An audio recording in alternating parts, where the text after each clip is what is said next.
again. So it just comes down to hydration, TJ. How many times have we talked about this in the past? You can't wait until the day of the game to start drinking water. You've got to be doing it all week long, and hopefully both teams did that because although it's cooler tonight, it's still very humid out there. All right, well, both teams are about 5 minutes away from coming out here onto the field. Looks like St. V has kind of huddled up in the back of their corner. We'll get a chance to see the rest of the starting lineup here, brought to you by Lindsay's Pizza from the Perry Panthers. Up front, you're going to see Carson Gidcombe at center, Hector Hernandez, Saren Vance, also Preston Daisy, and Mike McMillan up front on the offensive line. Talked about Austin Maddox. Saw him throwing the ball a little bit, partner, there in the beginning. So that was a good sign for you if you're looking for some of those double-digit pass numbers. Not sure if you'll get there or not tonight. Austin can throw the football. And I'll tell you what, with Luke Wolf at 6'6" on the outside, I'd be getting the ball to him.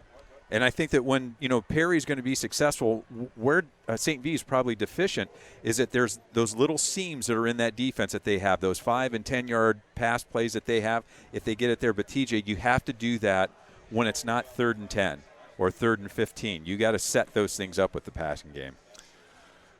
All right, we want to mention all of our great sponsors here at Stark Media before we get rolling here. It all starts with our friends at Eagles FOE 190 at 303 Wyrick Boulevard in downtown Massillon. Also, Hilscher Clark Electric Company, 330-833-8444. Eagles190.com for our title sponsor, the Eagles FOE 190. And the Irish have taken the field for St. V. All right, our good friends Hilscher Clark, they're located at 519 4th Street Northwest in Canton. Check them out online at hilscher-clark.com with locations throughout Ohio. You can call them at 330-879-8738. Anybody looking to get into the electrical trades, make sure to check in with our friends at Hilscher Clark Electric. All right, your starting lineups brought to you by Lindsay's Pizza for St. V. Your quarterback, number 15, Markel Carter, a 5'9", 185-pound senior. Running back DJ Johnson, who Mark mentioned. Charlie Caputo will be your halfback. Up front will be Andy Vanskoy, Gio Naren Perry, Sander Griffin, number 70, Brian Rearick, number 55, and your tackle, Donovan Elder, a 6'2", 260-pound senior. Perry Panthers have taken the field. Your wide receivers, Dane Ajosi and Dan Ajosi. So you see what they did there? They kind of tried to fool but you us. picked up on that. Both listed at 6'5", 210, Mark, seniors. And I'll tell you what, the student section for the Perry Panthers actually were teasing out there. He said, they were calling him 6'7". They said, just because you're 6'7", and then there were some other references to Perry guys who have had to cover down on big wide receivers locally. We understand. We've seen plenty of Perry football to know that although they may lack in a height in the secondary, they make up with it with that physicality and heart. Oh, they really do. But the one thing that you always got to worry about with Perry is that the pass defense doesn't get a chance to practice against the pass during the week because they're running the wing tee all the time.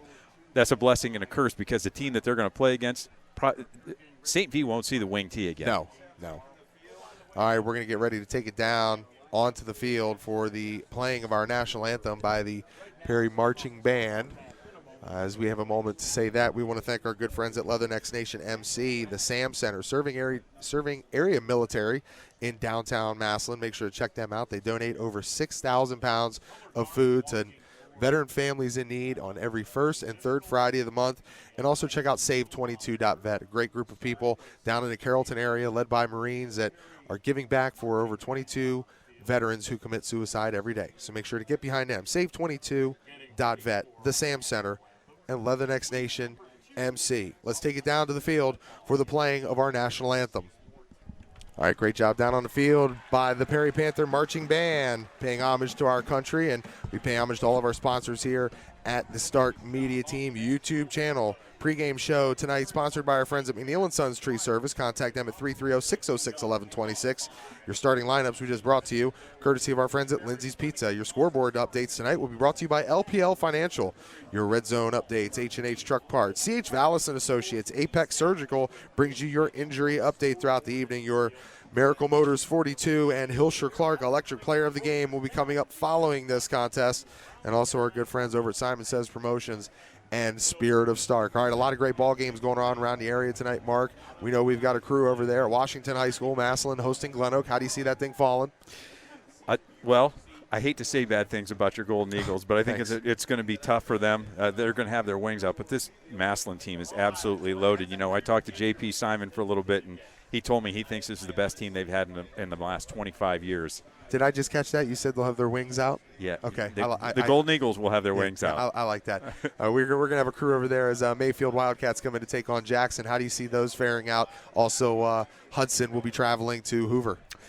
Boy, I'll tell you what, I think this is going to be a test for Hoover. I still like what they do on offense. I haven't had a chance to see a whole lot of what Hudson does, but I think that this North Canton team can still be pretty good. They just have to work on their offensive and defensive lines, but they got great skilled kids over there.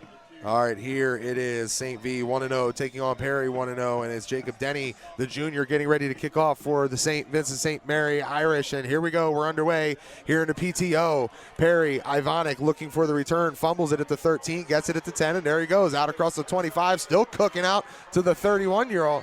Boy, I'll tell you what, Mark, it looked like it could have spelled danger there early. You know, it has been a little wet, overcast. I know we had something come through last night. A little slick still down there on the field when you were walking around before pregame. Something that came through last night, they said we had 60-mile-an-hour winds. There were trees down that were all over the place. But, TJ, with that return, how many times have we seen it where somebody muffs the kickoff? The blocking scheme kind of does what they do, and they still get a nice return, which we did here. Exactly. So we saw that from Christian Ivonic. He'll give his Perry Panther offense 1st and 10 from their own 31. Just underway here. TJ Downing, Mark Milano, happy to be a part of your Friday evening. Handoff will go to number 23, Marcellus Harris. Got some solid running out of the junior last week, Mark. I know it was a stable of backs, and that was a wet evening as well. But I'll tell you what, I don't think it will be long before we see the monster, Ryder Hartshorn. But Marcellus Harris, a nice 1-2 punch in regards to those two. Hey, don't think that Ryder Hartshorn doesn't have any wheels, because he does. That whole backfield's got some speed. So Marcellus Harris will be in the backfield again to the wide side right of the field. Single receiver. They'll run the H-back, and there goes Hartshorn. He's going to run into the defense, fall forward. We'll call it for a 4-yard pickup out to the 40-yard line.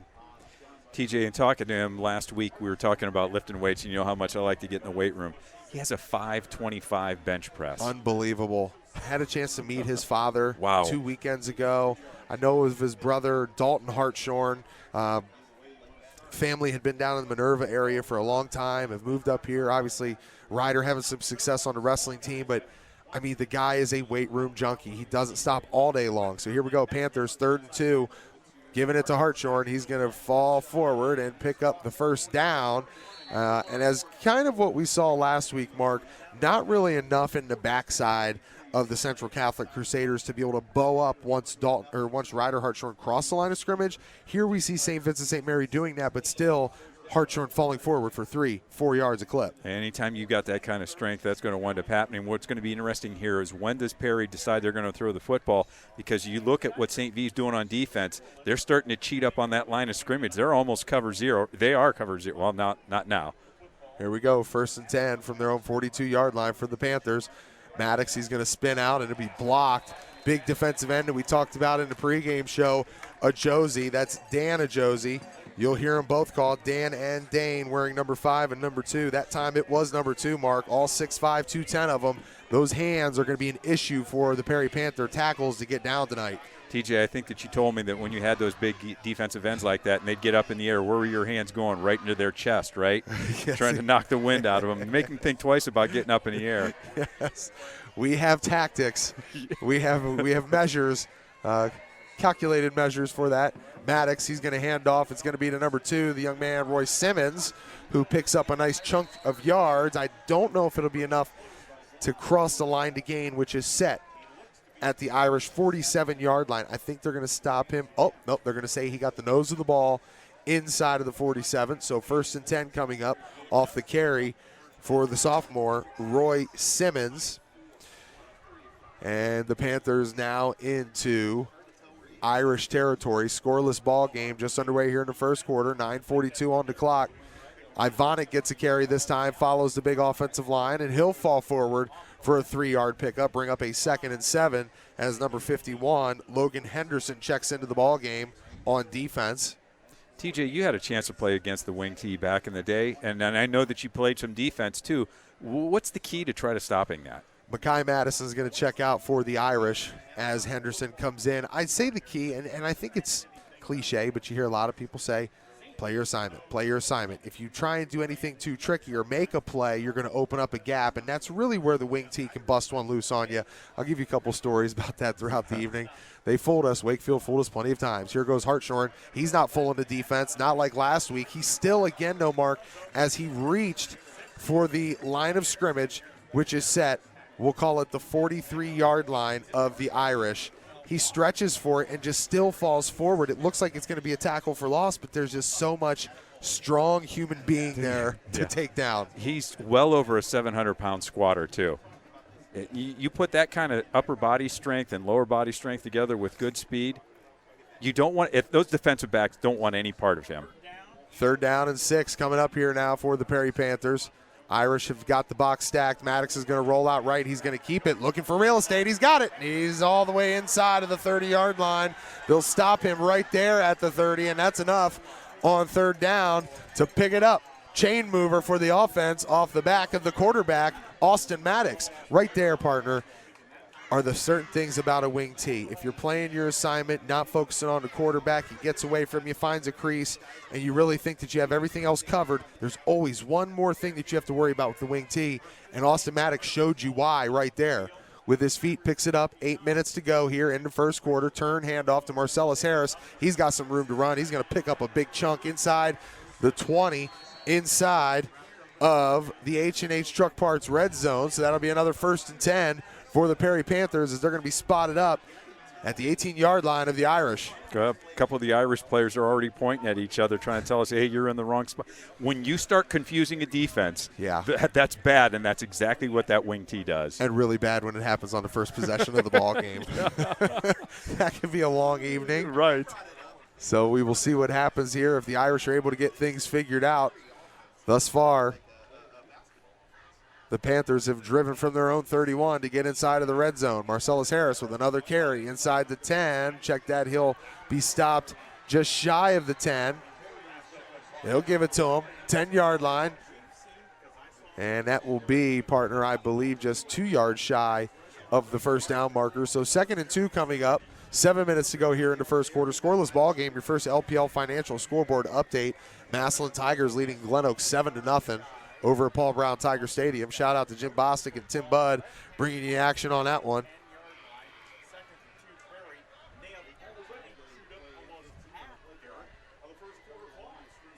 Huddle breaks. Offensive line up and they're set. In the shotgun is Austin Maddox. Marcellus Harris on his right hip. Hartshorn goes motion left to right. He's a lead blocker. Maddox runs right into the defense. And there's big number 52. Oh, that's number 50, Charles Brown. 52, Denham Shady playing the defensive tackle spot. That defense for you for the Irish. Denham Shady, Brian Rearick, Dana Josie, and Dana Josie across the D-line. Your linebackers are Brown, Henderson, and Nasir Abdullah. So the front 7 playing tough there, forcing a 3rd and 3 now for the Perry Panthers from the Irish 11-yard line. 6 minutes to go here in the first quarter. It's flying by. Panthers chewing it up out of that wing tee. Marcellus Harris, there he goes inside the 5-yard line. Face and mask. It's going to be goal to go until, Mark, you called it, flag down on the field. Still will remain goal to go if face mask is the carry. If it carries through, I believe they're going to take that probably down to the 1.5-yard line. As it sits right now, Harris able to carry it to the 3 for the first.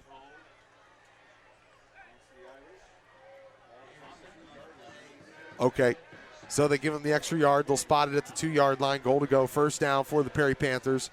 Now Maddox goes under center. Harris in the backfield. Hartshorn offset to the right. That's where they're going. They're following right. Not enough for Ivonic. Wasn't able to get out in front before the blocks opened up, and I believe that was number 9. Yep, Kai White, who came in there on the tackle. So that'll set up a 2nd and 1, 5:33 on the clock. Whoa, TJ, I wonder if they have a naked bootleg in here, because after Austin started to give that ball off, everybody collapsed on the ball carrier. He had nobody between him and the goal line. 2nd and 1, 5:22 on the clock. There you go. Marcellus Harris into the end zone. Touchdown, Panthers. Pushing out from the 1-yard line. Marcellus Harris had the O-line do their job. You can tell they look like they're coached up by Matt Carrick, former Michigan State standout, now XFL draft pick of the DC Defenders, coming back here to help Zach Slates, another great offensive lineman.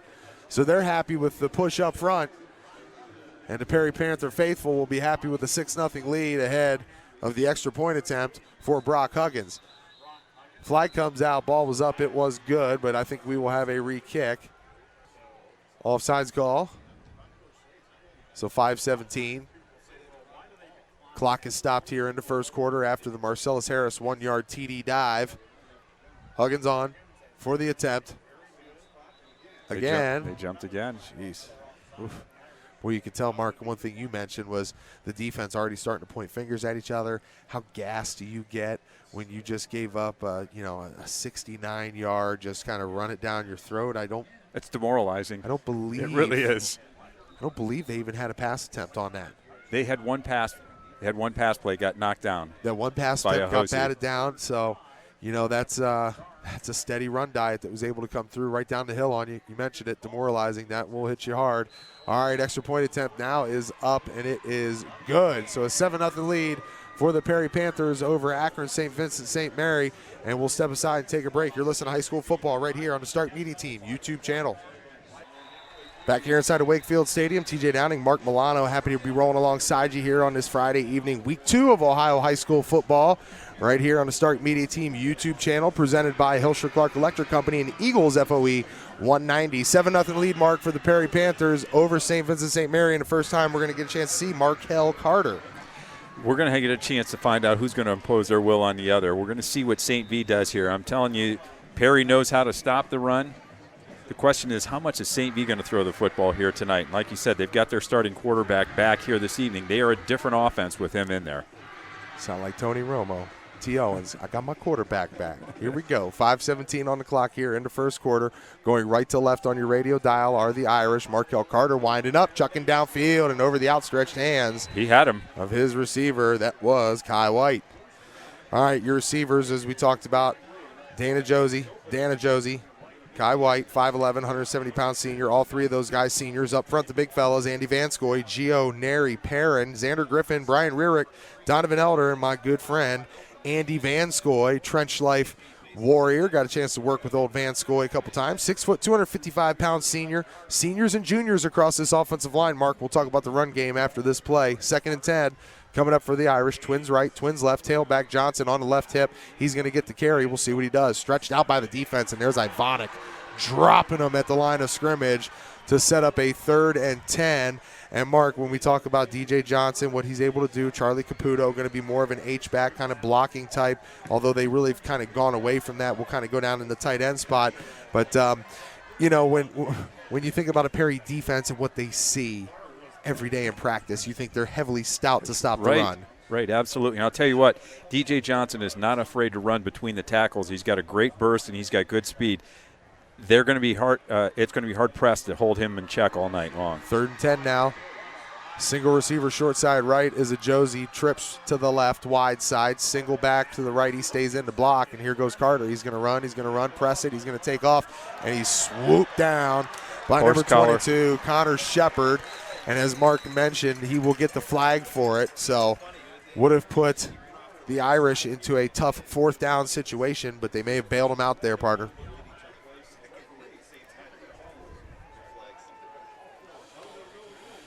So let's look at some numbers defensively. Last week, Ivonic, 3 total tackles, 7 for Connor Shepard, had 1 interception.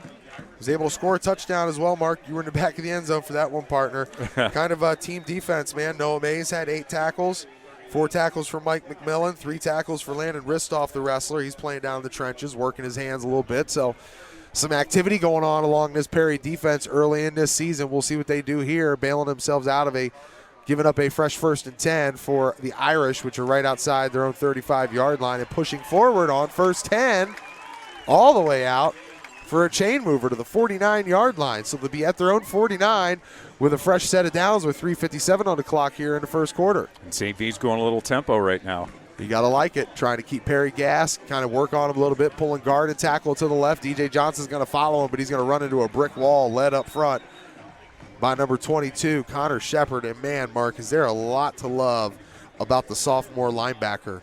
Oh, I think he's going to be an absolute stud. Boy, he looks like it already. Yeah, he's another weight room guy, just tough as nails, and only a sophomore. Your defense across that line, Jonathan Kilworth, Micah Geis, Mike McMillan, and also Landon Ristoff. Some of your other linebackers, Noah Mays, Christian Ivonic, Jordan Wilson, Jaden Wilson, Luke Wolf in the secondary. Also, Kyson Walker. He'll be back there as well. Here we go. Caleb Lewan comes up, makes first hit. And that's going to set up. That was 3rd and 8, Mark, correct? Yes. We'll have a 4th down coming up. I love how they've gone to these digital markers, right? Makes it a whole lot easier. Okay. Now we'll see if he changes that there. Nope, that was 2nd down. So we're faced here with a 3rd and 4 for the St. Vincent St. Mary Irish. We'll be checking out the Diamond Grill tomorrow night for the anniversary. So wish my wife a happy anniversary today. Check out the Diamond Grill located right next to Akron St. V tomorrow night. Markel Carter fires it out to his receiver. Outstretched hands, incomplete, looking for number 16. That was Charlie Caputo. On to coverage again was number 27, Caleb Lewan. He's a sophomore, 6-footer. So the defense for the Perry Panthers holds, and St. V will bring on the punt crew. I'll tell you what, TJ, Perry's defense is not afraid to make St. V throw the football. They're in that 4-4 setup. They've got their corners out there on islands against guys that are 6'5", 6'5", and 6'4". And St. V has not looked good throwing the football this evening. 2:24 on the clock here in the first quarter. 7-0 lead for the Perry Panthers. Snaps back. Hurley lets it rip. It'll be fielded at the 12-yard line of the Panthers in hot pursuit. He'll be tracked down. Flag's going to come out, and I think you're going to get a hold on the Perry Panthers as they were able to get their ball out from their 10 to their 16-yard line. Ivonic on the return, but it looks like there's going to be some real estate tacked on, and they will go back towards the goal line. Perry shot themselves in the foot. I mean, they kind of bailed St. Vincent St. Mary out here a little bit ago, gave them a first down on that horse collar play, and now this. That's one of the things when you run that wing T, you can't afford to get behind the chains. You really can't. So the Irish have a little bit of an opportunity here to play some field position game. The field position battle, always present when you're going against a steady run team. And we got a turnover, TJ. They're going to give the ball back.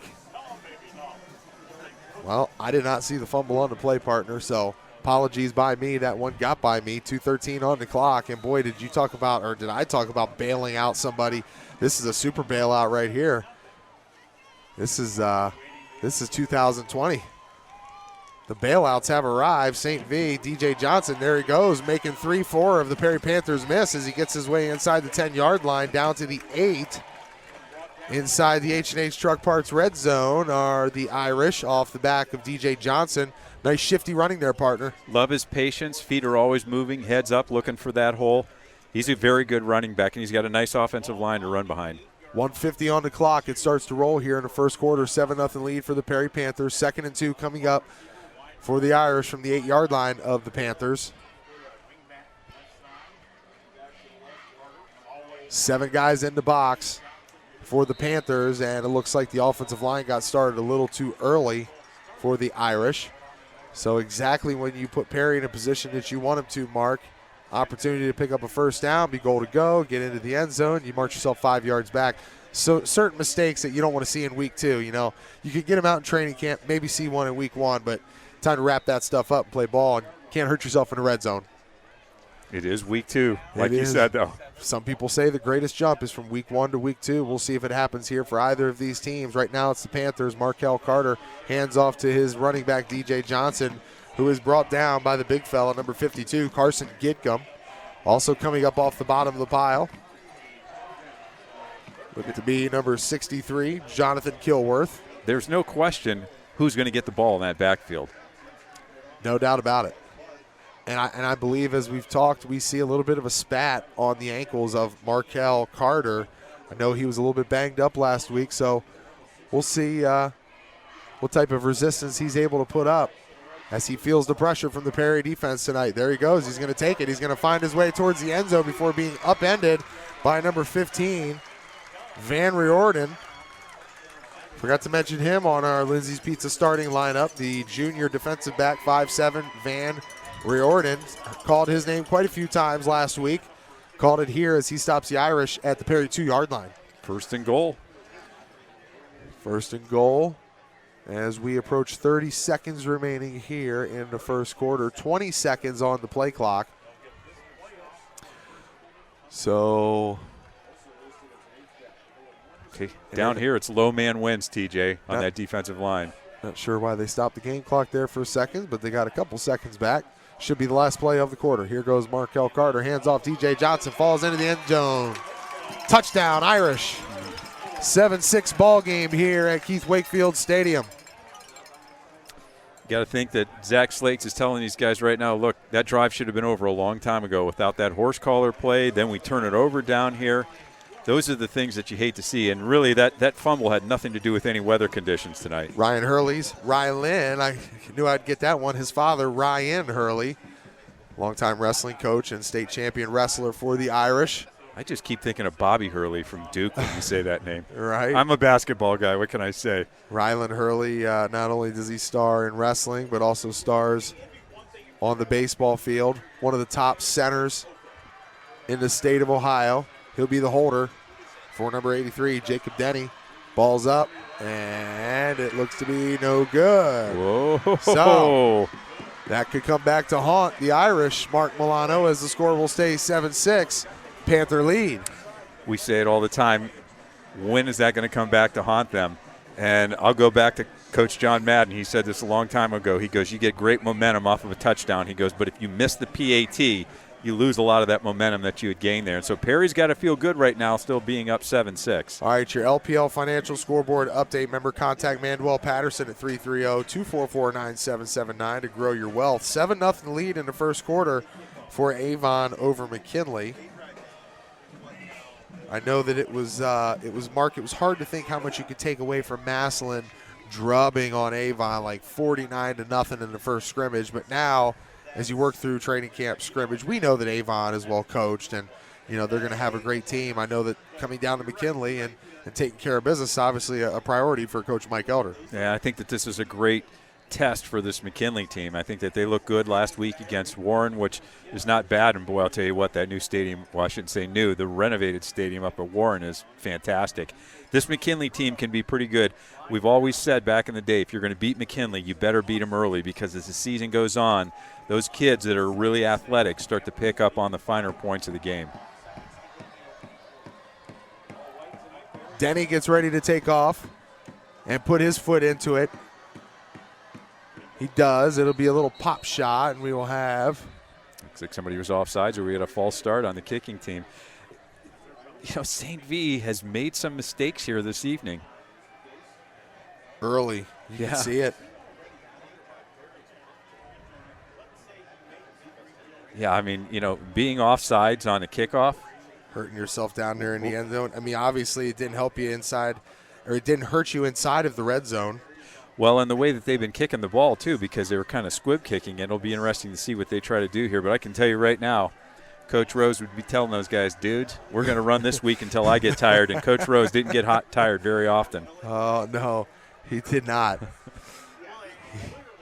Some great memories there with Coach Jack Rose. 21 seconds remain here in the first quarter inside of Wakefield Stadium. TJ Downing and Mark Milano here on your Friday night on the Start Media Team YouTube channel. 7-6 lead for the Perry Panthers as Denny puts his foot into it. This time it's going to check up at the 25 into the hands of Royce Simmons, who will be brought down at the 25. So 1st and 10 now for the Perry Panthers as they set up, ready to try and roll downfield again after a 69-yard drive on their opening possession that netted them a 6-point touchdown from Marcellus Harris. Extra point, Brock Huggins, good. 7-6 is where we're at. There we go. The old St. V flash from the Irish is showing up in here. Guy played wide receiver for Jim Tressel's father, Lee Tressel, up at Baldwin Wallace. So the The Irish faithful have made their way down. Really cool moment for me, Mark, down there on the sideline, getting to catch up with one of my old teammates down at Ohio State, Sheon Cotton, who was part of that Fab Five with LeBron James and doing some great stuff on his defensive line for the Irish as they hold up there on the first down carry, only giving up 3. And I think that's really the big difference. What I see this ball game compared to last week when Perry would beat Central 42-25 was the defense of Central was not able to limit this rushing attack to 3-4 yards a pop. They were 10, they were 12, they were hartshorn, bust loose for 50-60. And I think as we head to the second quarter here, that's going to bring an end to the first 7-6 lead for the Perry Panthers. That to me is what sticks out. Yeah, they're able to manage this run game a little bit better than what Central was. Yeah, they are, but you can see the frustration on their faces down there right now. And I've been behind that offensive line when they were running the wing tee, and I'd be right down in the end zone, and let's say Perry had it on their own 1 yard line. Wow. I had no idea where the ball was going. I mean, it was like a shell game that was back there, and I think Austin Maddox does a fantastic job of running this offense. But again, I want to see them cut Austin loose a little bit more. But when you look at some of the pass routes that Perry runs, TJ, the routes are not real good routes that they're running. They're kind of soft routes. I mean, when you put your foot down on that turf, you've got to turn and you've got to cut out. That's where you're going to create that separation between that wide receiver and that defensive back. But again, that's not what you're practicing during the course of the week. No, you're not. And it's tough, as you mentioned, only a few days to get ready to practice for that. But the Panthers had an extra day to prepare for this one, too, since they played on Thursday night.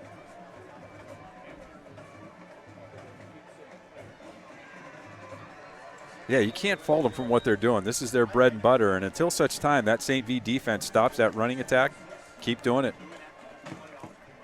Your LPL Financial Scoreboard update at end of 1. Hoover up 7-0 over Hudson. Here it's 7-6 Perry over St. Vincent St. Mary.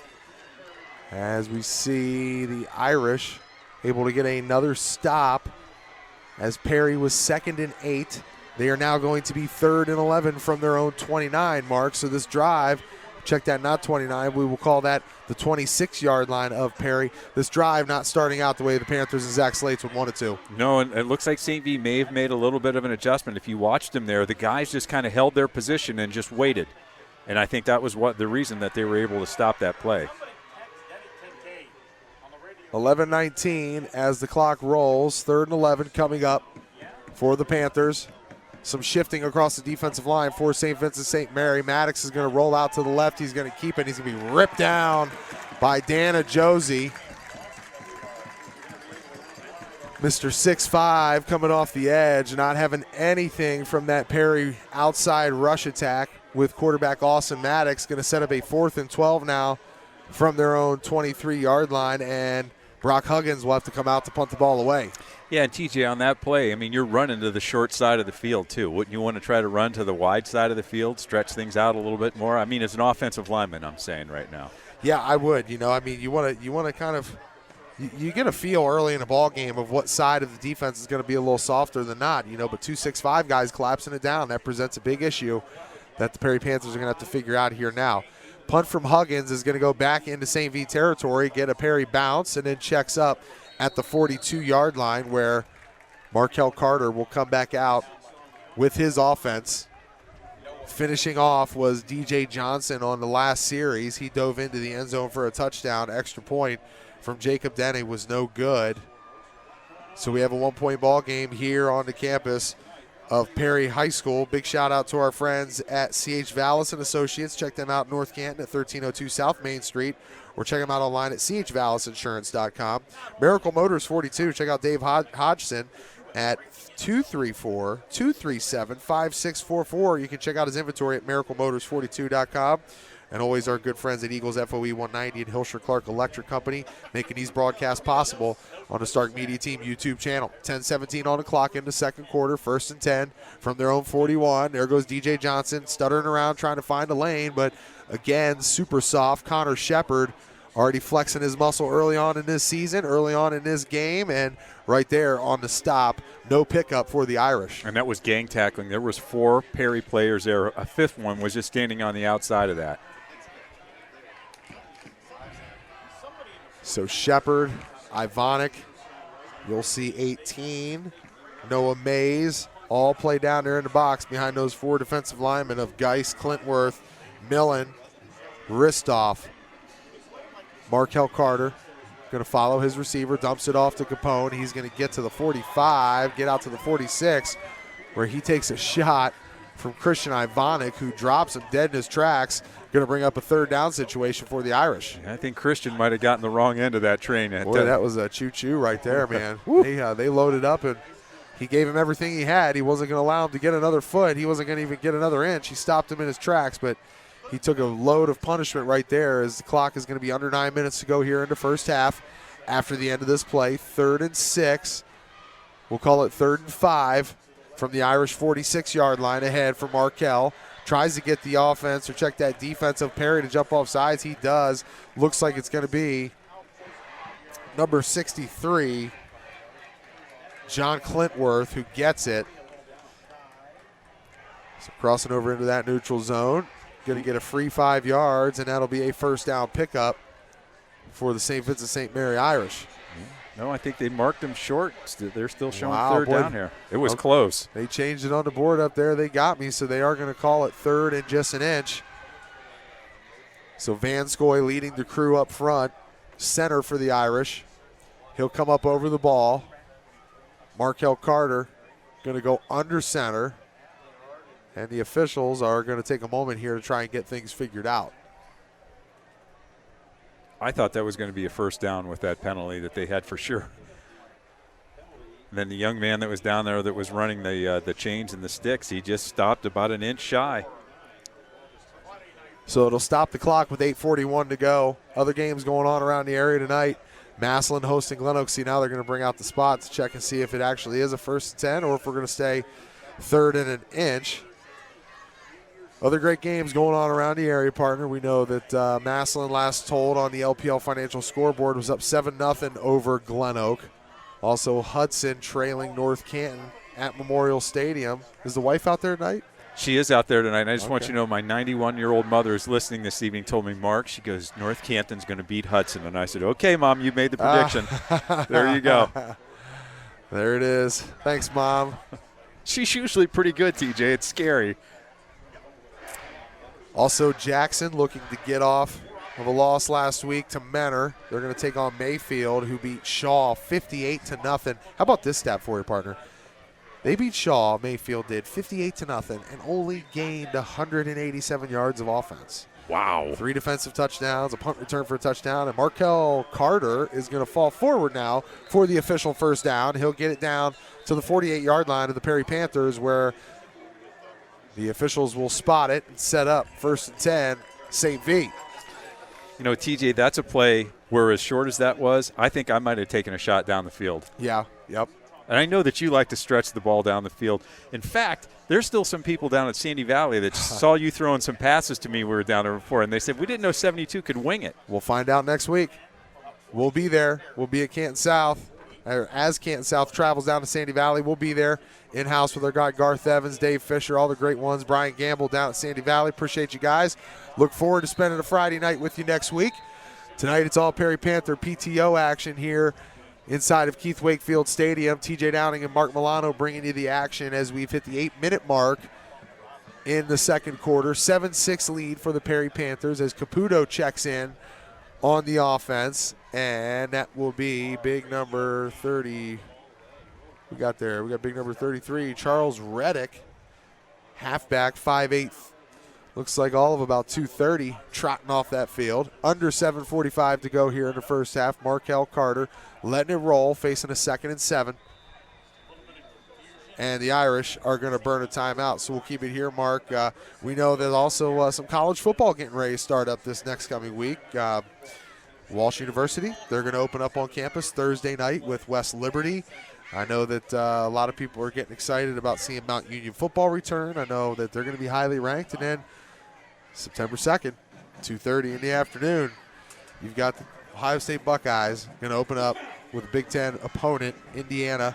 Have you heard anything, followed anything on the quarterback race down there? Do you know anything about it? It's a Kyle McCord, it's Devin Brown, it's Which newcomer do you expect to make less mistakes? Yeah, I mean, it's just a two-man race that they're going to wind up having down there. But I did get a chance to meet the great one, Barry Alvarez, during Hall of Fame week.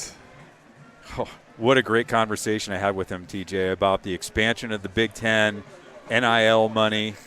And he also had recruited Sean Lewis, the great Kent State coach, who's now out at Colorado. Wow. What a staff. Great players, great names in the game of football. 7:35 on the clock here in the second quarter. Here we go. After the Akron St. V timeout, Markel Carter is going to try and take it around the right side. Gets a nice block from Dana Josie on the edge at the point of attack. So it allows Markel Carter to get all the way down to the Perry 40-yard line. Line to gain is going to be at the, we'll call it 38. So 3rd-2 coming up for the Irish. Coming up on the halftime show, the C.H. Vallis and Associates halftime show. We'll get you some numbers. We'll get you some LPL financial scoreboard updates from around the area. Kind of break this thing down from the first half. Get you ready for the second half. And another beautiful night here in Stark County football.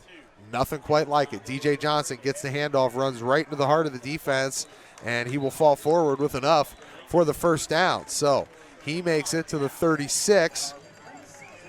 +2 after 38 gets him the first down, and we will be under 7 minutes to go after this ball is snapped. And for those people that are listening, Markel Carter is only 5'9", TJ. Not real big hands. He's not throwing the football very well this evening, and he's got a glove on that left hand too, which I never like seeing a quarterback with a glove on. You see the weapons that he has to work with. It's kind of unfortunate not to be able to see the young man kind of air it out, but you work with what you got. He's going to fake the handoff. He's going to look to pass it. He's got his eyes downfield, goes across the middle of the field, and just like that, he's inside the H&H Truck Parts red zone to Kai White. Out of bounds at the 14-yard line. 1st and 10 for the Irish, and just like that, Mark, a patient Markel Carter in the pocket.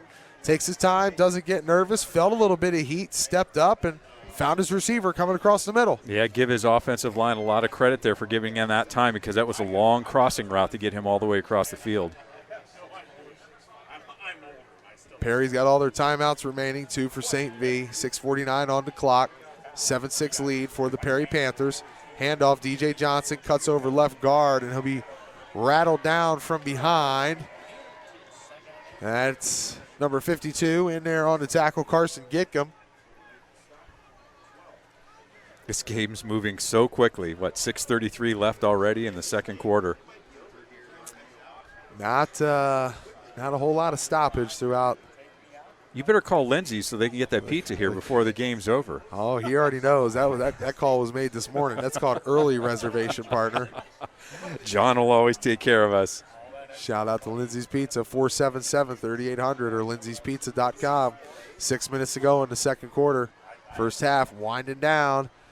White, fake jet. They'll give it to Johnson. He's going to run over right guard. And again, Gidcombe in on the tackle, which will happen at the 9-yard line. So a 3rd and 5 coming up for the Irish. Now, TJ, in this situation, this is where they would try to throw it into the end zone to one of the big wide receivers. Right, exactly. Boy, you just see number 5 on one side. That's Dana Josie, 6'5". To the short side down here to the right is Dana Josie. Inside of him, Kai White. Well, you'd like to go one-on-one and just chuck it up there, wouldn't you, partner? We'll see what happens here. Twins left, twins right. 5:25 on the clock. It's rolling. Shotgun for Markel. Right hip is DJ Johnson. He stays in the block, and they're going to throw it in there on the slant. Incomplete. Looking for Dana Josie, and out there on the coverage was Luke Wolf. A basketball player, and I'll tell you what, if that pass is thrown to the inside and as opposed to late to the outside, that's a touchdown. Check that. That was not Luke Wolf, partner. I apologize. That was Jaden Wilson, number 16, the sophomore defensive back out there. He's also a basketball player, though. So, all still good. All right, on for the field goal attempt. A 26-yarder for Jacob Denny. It's up. And we'll see. There it is. Arms up. It's good. So, a 9-7 lead for St. Vincent St. Mary as we step aside and take a break with 5 minutes and 12 seconds remaining here in the first half. You're listening to high school football right here on the Start Media Team YouTube channel. It says that they're all live. You might have to jockey around. All right, coming back. Here we are back inside of Keith Wakefield Stadium. TJ Downing, Mark Milano on campus with the Perry Panthers as they trail 9-7 to the Akron St. Vincent St. Mary Irish. Return for number 20, Ivonic, and he shot out of a cannon all the way across the 50 into Irish territory down to the 47-yard line. Big return for Christian Ivonic. You know, and the difference there was that Perry didn't let the ball hit the ground first. They moved some of those guys up on the return team a little bit more. He was able to catch that cleanly, and off he went. I thought he was going to break it there. He was one step away from taking it to the house. Yes, he was. What a return by number 20 with 5:06 remaining here in the first half. 9-7 lead for the Irish. 1st and 10. Here goes Hartshorn. He gets to carry over the right side, and again, managing the rush attempts by the Perry Panthers is the St. Vincent St. Mary defense. They only let Hartshorn get 2. He'll break right inside of the Irish 45-yard line, setting up a 2nd and 8. All timeouts remaining for the Perry Panthers. TJ, I just saw a score flash by. Massillon 35, Glen Oak nothing. Oh boy, so running clock already over in that ball game. I know what we've seen from the Massillon Tigers, partner, is we'll keep it here during a Perry Panther timeout with 4:30 remaining in the first half. C.H. Vallis halftime show coming up at the conclusion of this quarter.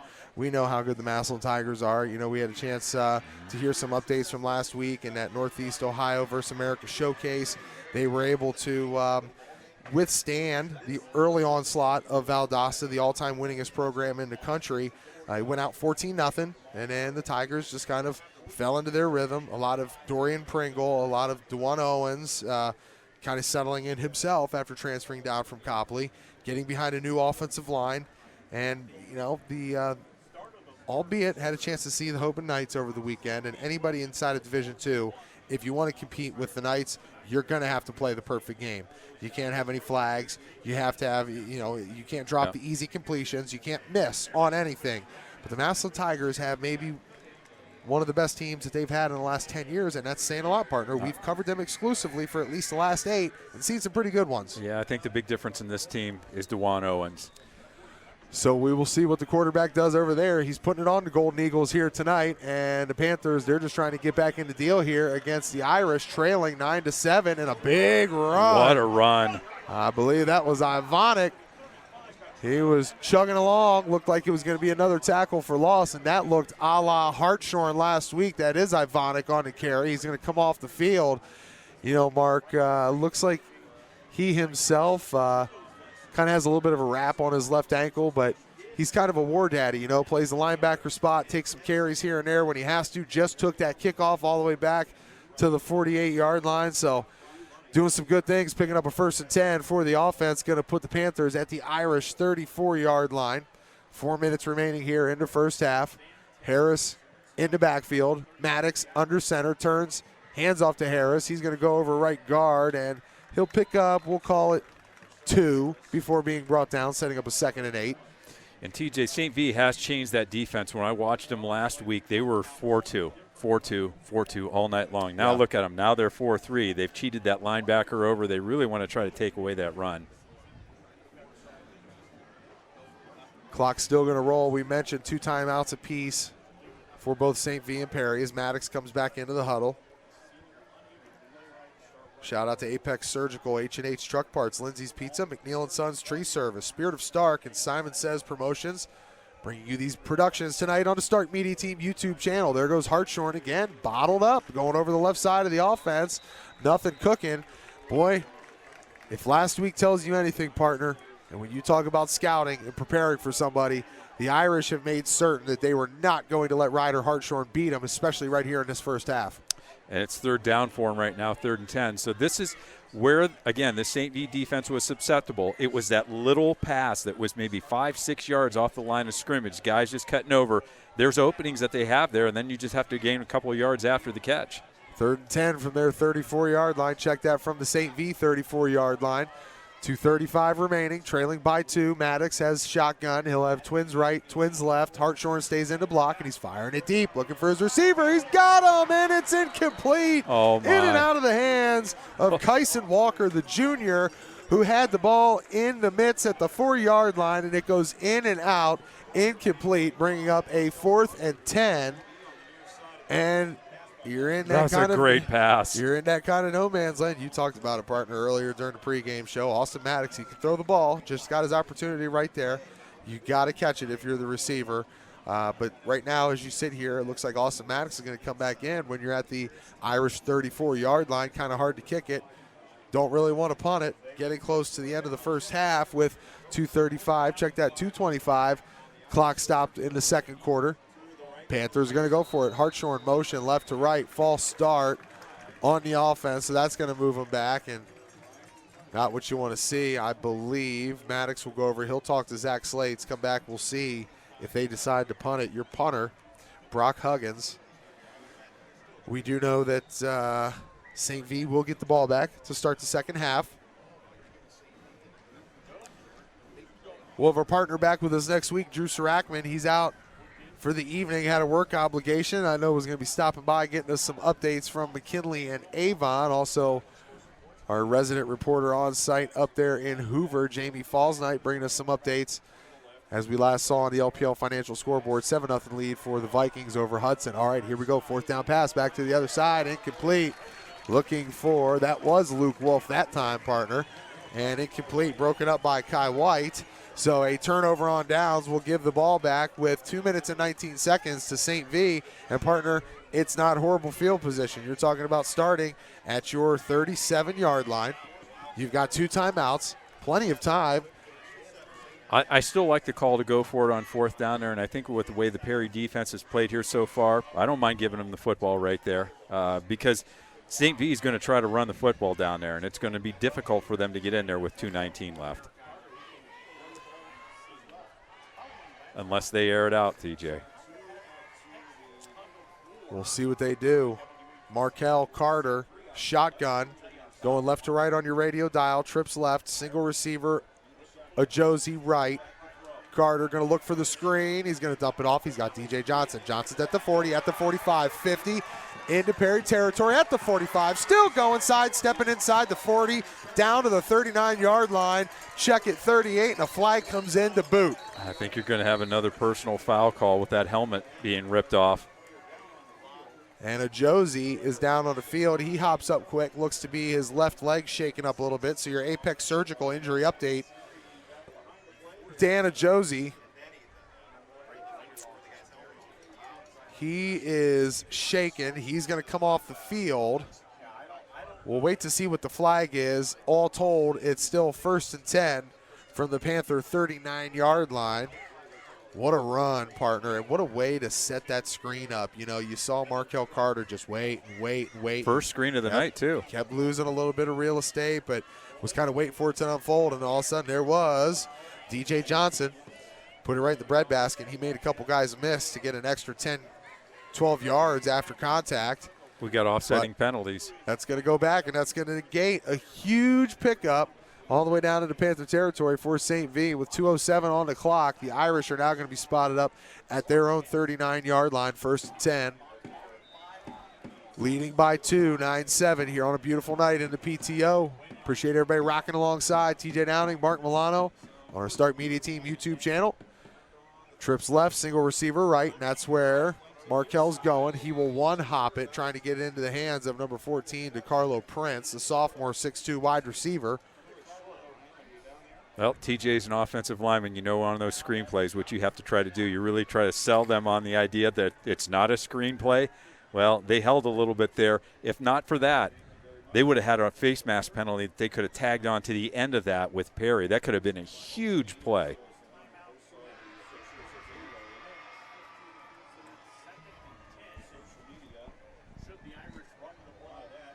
And 1:54 left here.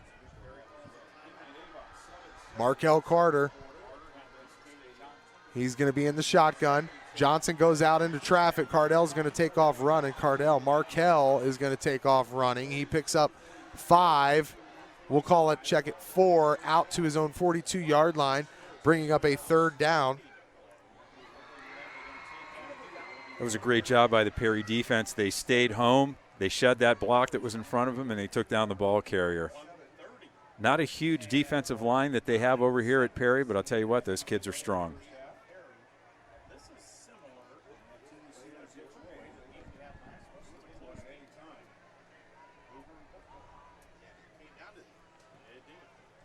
Markel Carter in the shotgun, firing it out to his receiver, Josie. That's Dana Josie. He'll pick up 5 yards, leaving him 2 yards shy of the first down marker. At the 59, check that 49. He's just shy of the 50, or the line to gain is shy of the 50. At the 49, you're going to have a 4th and 2 coming up for the Irish, who are just on the other side of their field, looking to pick up a first. 42 seconds remain in the first quarter, and you're going to get offsides on the Irish. Yeah, now it's going to be 4th and 7. Yeah, I think that they were going to try to get Perry to jump offsides there and maybe try to pick up the first down that way. But it backfired a little bit. 42 ticks remain here in the first half. They're going to have to punt it now. But, TJ, that wide receiver, you have to know where that first down marker is. You can't stop 2 yards shy of it. You've got to run your guy off of that, make sure that you're in that position to gain that first down, and that was the difference in that play. Okay, now they're going to run the clock down with 5 seconds on the play clock, 19 on the game clock, and they will burn a timeout. That'll take them down to 1, so 16 seconds remain here before the C.H. Vallis & Associates halftime show. Partner, I believe another LPL Financial Scoreboard update. Looks like a 7-7 ball game between Avon and McKinley. Yeah, this is not a bad Avon team. They're very well coached. And I'll tell you what, from talking to the coach there, their numbers are going up. I think in a lot of programs you're starting to see not as many kids going out. That's not the case there. Nino Hill punches it in from 3 yards out, making it 7-7. Yeah, and he sat out the first half of last week's game, too. Still had an impressive performance in the second half of the ball game. Yes, he did. So deep to return looks to be Roy Simmons.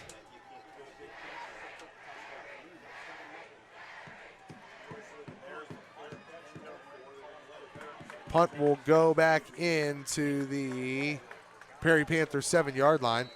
So no return, and I doubt we will see much here with 5 seconds remaining, partner. Surprised that the Panthers didn't go after that one. And right. He had nothing to lose there. 5 seconds remain here as the Panthers come back out onto the field. Shout out to all of our sponsors who make these presentations possible on the Stark Media Team YouTube channel. Our friends at the Eagles FOE 190 in downtown Massillon. Check them out at eagles190.com. All they do with the Jimmy Kiefer Scholarship Fund and all the giving that they've done throughout our community. Over $100,000 donated back into our communities every year. Check out Eagles FOE 190 and our friends at Hilsher Clark Electric Company. We'll talk more about them throughout the half and the rest of this ball game.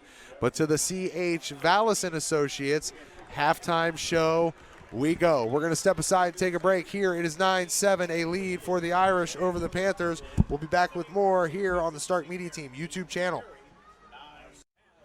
Welcome back in on the Stark Media Team YouTube channel. TJ Downing, Mark Milano, happy to be a part of your Friday evening here in Stark County. High school football week 2. Back at it again here. Ohio High School Athletic Association. We are underway, getting ready to make that march towards Canton. Before you know it, we'll be halfway through this season, and we'll be on the downstretch mark, getting ready for playoffs. You know, every year it goes so fast. We're already into week 2, but hey, at least the weather held off a little bit for this weekend here. And what we have here right now has been a nice cool night in the PTO, 9-7 lead for the St. Vincent St. Mary Irish. Traveling in here, taking on the Panthers. Really, when we always talk about adjustments at halftime, what is it that the Perry Panthers are going to have to get done when they come back out here, and knowing that they have to give the ball to St. V to start this second half? Well, first of all, they're going to have to eliminate some of the penalties that they've had. And secondly, I think that they need to throw the football when they're not mandated that they have to throw the football. But again, I talked about what the receivers are doing on their pass patterns. They're just kind of rounding a lot of those pass patterns off, gives that defensive back an opportunity to try to recover there. But something that has to come out of the hands real quick of Maddox, Right. for sure. And I think when they start doing that, that's going to start loosening up that St. Vincent St. Mary defense. So trying to get Hartshorn into the deal becomes the big key, and they have not been able to do that thus far. Marcellus Harris was able to get the lone touchdown into the end zone for the Perry Panthers. It was DJ Johnson for St. V. Extra point by the kicker, Jacob Denny, would be no good, but then he would have a 26-yard attempt, partner, and he would knock that thing true right towards the end of the first half there to make it 9-7. And so we knew we'd have a tight one on our hands, and knew that St. V was obviously going to be markedly better than what Central posed for Coach Slates as they were on the road last Thursday, but had an extra day to work, had an extra day, to try and get the stable out. With what Hartshorn was able to do, all of those backs coming out of the backfield, to me, that's been the surprise of the first half, is how they've been able to, St. V up front, slow that rush attack of Ryder Hartshorn. I think when you look at Perry, they definitely miss Carson Basham. Yep. He's a defensive back, he's a backup quarterback, he's the punter, and he's a receiver. Not having him out there, and that kid's a threat to take it to the house every time. He was on their 4x100 team, had a chance to see him at the Federal League Championship. He can absolutely fly. Now the big question is, how soon is it that he's going to be able to come back from that hip injury, TJ? I mean, there's a little bit, they've got some torn ligaments that are in the hip. There's a little bit of a fracture that's in there. So it's a question of, when do you come back? When do you feel comfortable with doing it? And I told him, I said, there's no sense in trying to rush this.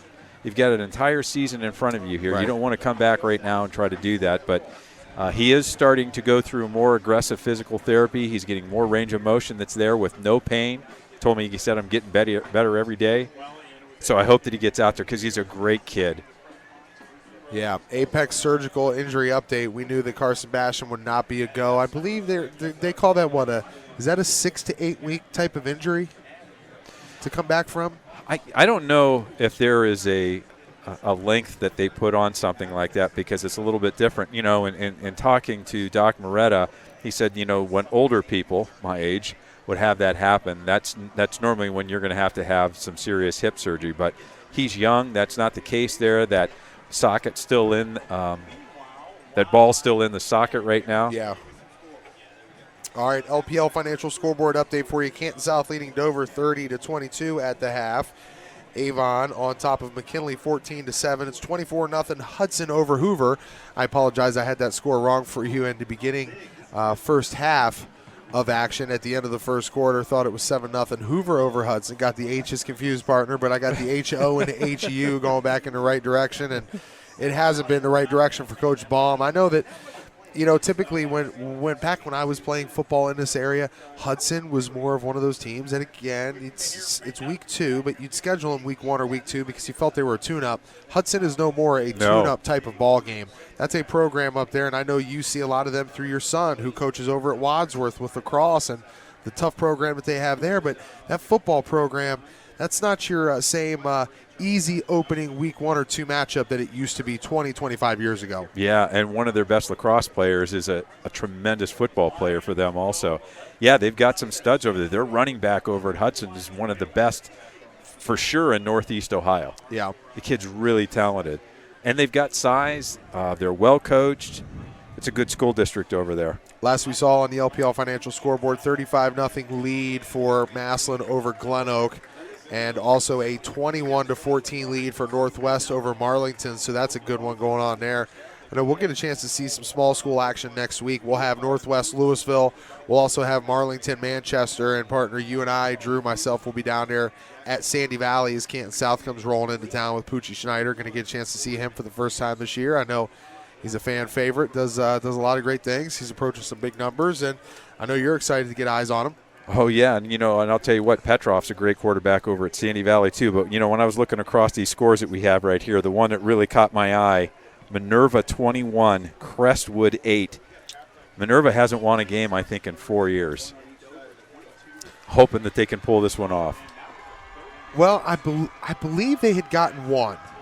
Okay, now for 4 years they went without a victory. Last year, I believe, was year number 5. It was either, I know they've had one victory, but they went a long, long time without a partner. Yeah. And they've got a new coach that's down there. He's trying to breathe some life into it. I've got some cousins that are down there that they're trying to recruit, and some big Milanos that are down there too, TJ. Oh, yes. That is the crew. Yeah, but it's great weather conditions that we have here tonight. It's still cool. Doesn't seem quite as humid right now. Be interesting to see what adjustments are made at the half. I think that defensively, St. V has made the adjustments that they needed to. They need to find a way to try to get that passing attack going a little bit more. And really both teams have to try to do the same thing with throwing the football. Yeah, it would be nice, obviously, to see Austin Maddox get another attempt to shoot that thing downfield like he did. That thing went right in and out of the hands of his receiver number 4, Kyson Walker. So if you could get that thing figured out or at least give it another shot, that allows you to kind of change some field position here quickly, the big shift in field position. We know that St. V will get the ball to start the second half here. TJ Downing, Mark Milano here at Keith Wakefield Stadium on the Stark Media Team YouTube channel. Appreciate everybody rolling alongside us here on a beautiful evening inside of Stark County. Shout out again to our special partners here at Stark Media, our friends at Eagles FOE 190 at 303 Wyrick Boulevard in downtown Massillon.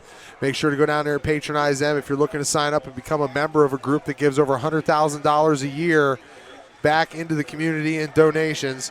Join that fraternity. All you got to do is contact 330-833-8444. Contact the Eagles FOE 190 in downtown Massillon or go to eagles190.com. Also, our friends at Hilscher Clark Electric Company. They are located at 519 4th Street Northwest in downtown Canton. You can call them at 330-879-8738 or visit them online at hilscher-clark.com. That's HILSCHER-CLARKE.com. They have locations throughout Ohio, have done some big projects alongside our good friends at the Hall of Fame Village. Facebook, Amazon, around the state, growing the tech industry and keeping the lights on is Hilscher Clark Electric.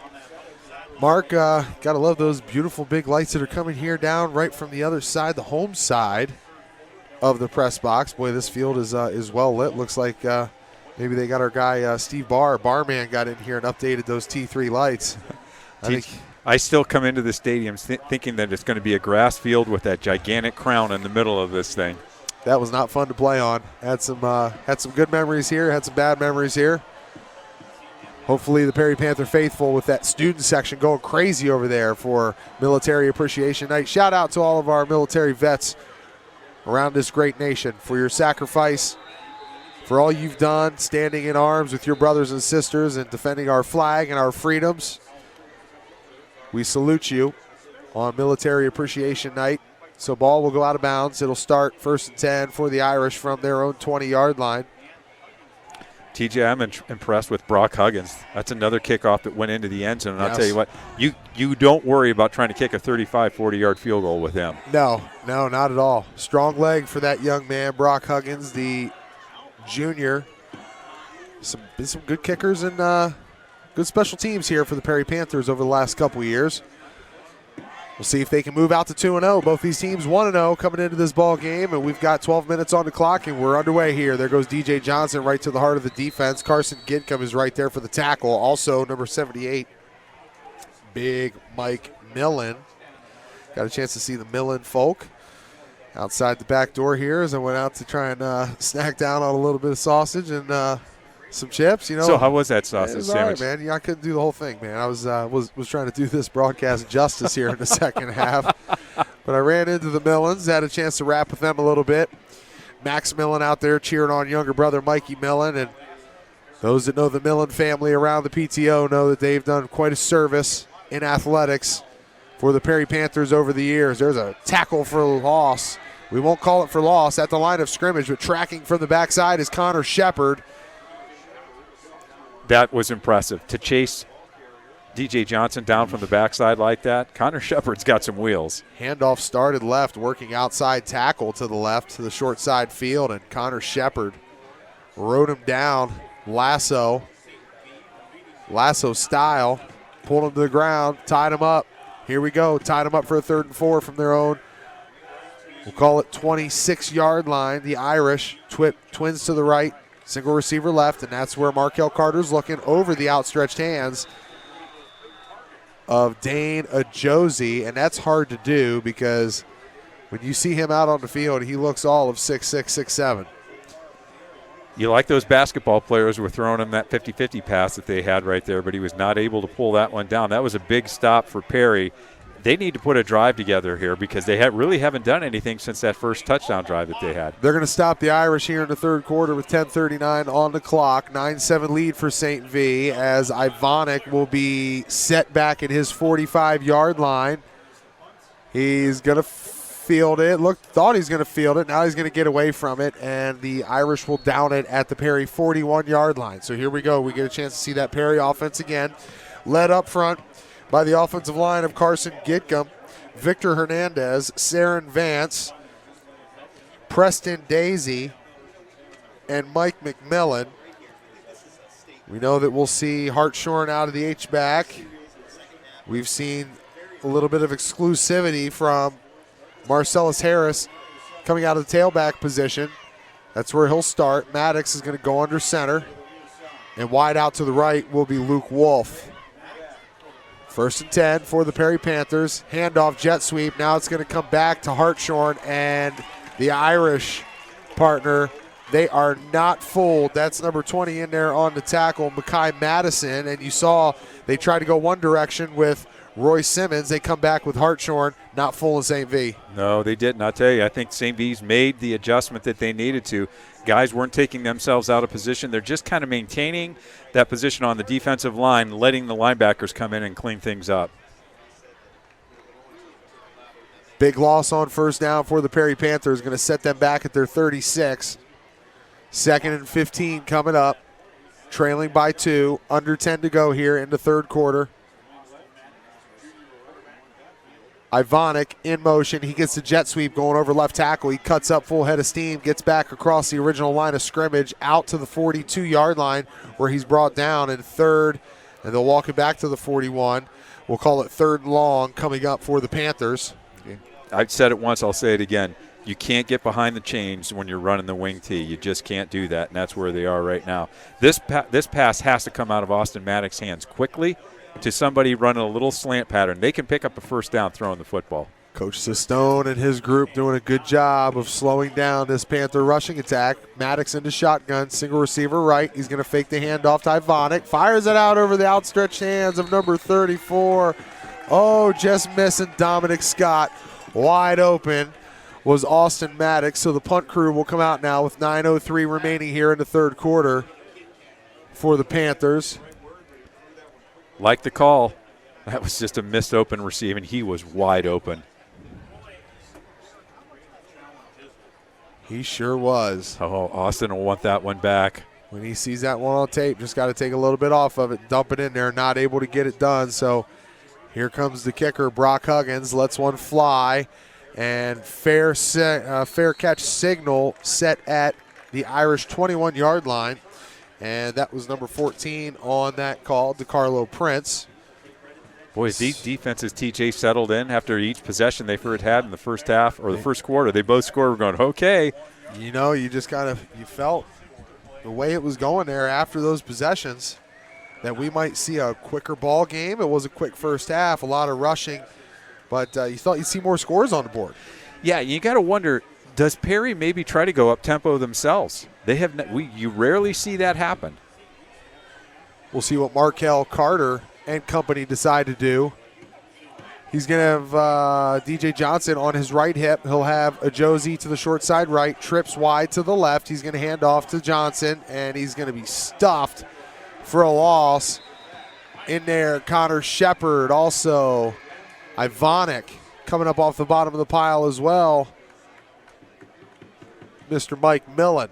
Boy, you mentioned the Millens. The Millen family over here at Perry, I said it before, is like the Grimsleys over at Canton McKinley. What a tradition. That's a great comparison. They've all stepped up. You always see them out there starting at least 3 years. I know Mike played a little bit last year, 2 years ago as a freshman. He's kind of grown into the role and should be one of the better ones around the area. Here we go, 8:15, clock rolling in the third quarter. Markel Carter facing a 2nd and 9. His receiver started a little early, but he's going to chuck it up. He's got a Josie at the 50, reception at the 45, makes a move down to the Panther 41-yard line. Big reception for number 5, Dana Josie, off of the arm of Markel Carter. Big field possession change for the Irish.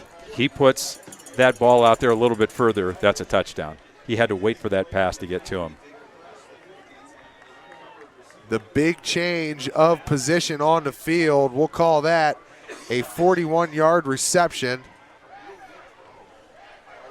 Check it, make it 42, and here we go, 1st and 10 for Markel Carter. Hands off Johnson. Johnson going to reverse it, gets it to Kai White. Kai White gets a block from the quarterback, 35, out of bounds at the 34-yard line. So Markel Carter getting out into the deal, partner. Got to love that. Going one-on-one against Connor Shepard. Sometimes they'll say that's a business decision right there. Number 22 is a sophomore. Looks a lot bigger than a soph, but Markel Carter was not afraid to stick his nose into that block. Boy, I like the call, too. Boy, you had all that Perry defense going in one direction. Fortunately, some of the Panthers did stay at home, or that could have been another touchdown. 7:34 clock stopped as White went out of bounds. 9-7 lead for the Irish, and they're moving here on their second possession of the second half. Twins right, short receiver left is a Josie. Handoff, DJ Johnson. He's going to try and stutter step on Ivonic. He's not going to get away from him.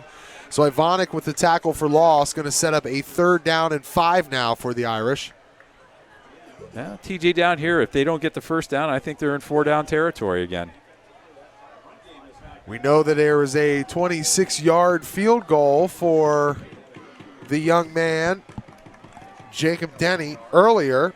The junior able to give the Irish the lead after putting them in a tough situation after missing the extra point off a DJ Johnson touchdown. So 9-7 as it sits, 3rd and 5 coming up for the Irish.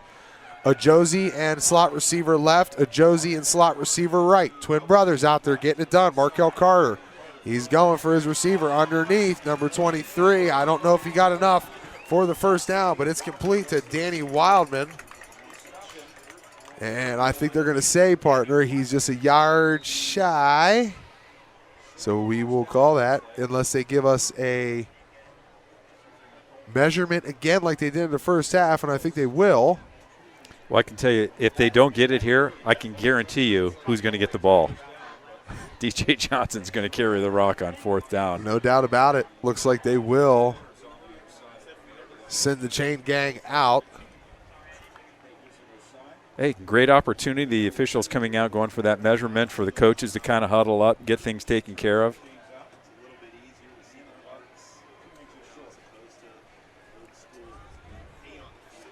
Week 3 of Ohio High School football coming up next weekend. We will have Canton South at Sandy Valley, Marlington at Manchester, and also Northwest at Louisville. South's offense and Sandy Valley's offense, TJ, that is going to be an explosion. They're going to say that short. The ball carrier or the receiver, Danny Wildman, was short. So a 4th and inch is coming up now for the Irish, as Markel Carter already knows what he wants. 6:33 on the clock in the 3rd quarter, leading by 2, 4th and 1. He's going to go under center. He's going to have Caputo at the fullback position. DJ Johnson stacked behind him in the I. And as Mark mentioned, you most likely know who this ball is going to. We will see what the Perry Panthers have in form of resistance. Carter keeps it, gets a push from Caputo in from behind, and they're going to say that it's good enough for an Irish 1st down. Panther defensive line wasn't agreeing with that initially. Trying to sell it, partner. Yeah. There goes your selling it.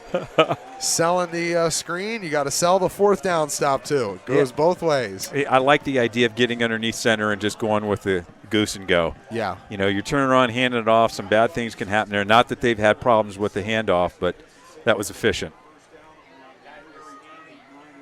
Under 6 to go here in the 3rd quarter. At the conclusion of this ball game, we'll have your Miracle Motors 42 postgame show with your Hilscher Clark Electric Player of the Game. 5:56, clock rolling, 1st and 10. Irish from the Perry 30-yard line. Markel thrown to the back of the end zone looking for a Josie, incomplete and off a bobble, almost caught by twin brother Dan Josie. So initially up in the air for Dane. He tips it. Dan comes in trying to get the reception underneath partner, and that could have been one of those, boy, hey, you can send that to ESPN Top 10 partner. If they would have pulled that off, what an amazing play. But again, incomplete, 2nd and 10. We've talked about basketball, guys. When you're going up for a layup, you always follow that guy that's going up there. It's essentially what he did. He almost got the tip drill. So 2nd and 10 now from their Perry 29-yard line. Twins right, single receiver left. That's Dana Josie. DJ Johnson's going to start left. He's going to be met by the defensive line. There's Gidcombe again. Oh, check that. That's Jonathan Clintworth. Also in there, Ivonic across that D-line. Number 54 has checked in. That's Landon Ristoff. And 68, Micah Geis. So they've subbed out Gidcombe.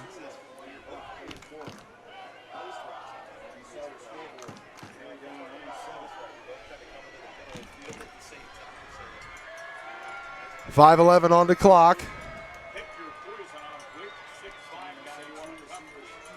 Twins right, twins left from the left hash for Markel Carter. They're going to add 5 to it.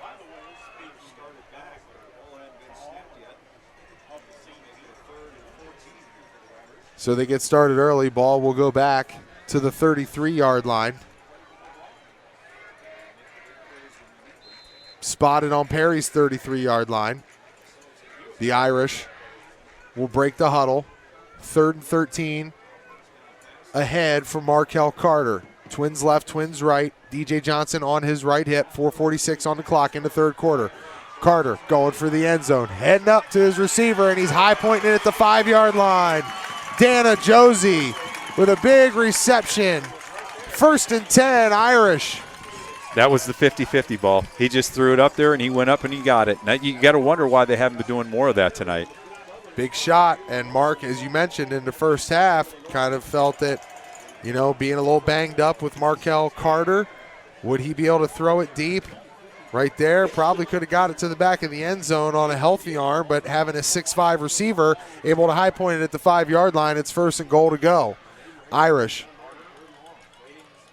They're going to give the handoff to DJ Johnson. He'll be met by number 63, Clintworth. Still getting a push. They will get him, Johnson, all the way down to the 2-yard line.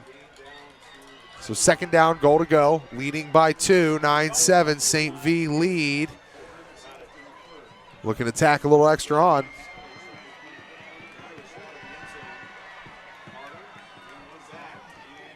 Carter keeps it, looking for the end zone. He's got it. Touchdown, Irish. And it's now 15-7, St. V. Legs look good there. He made a great cutback.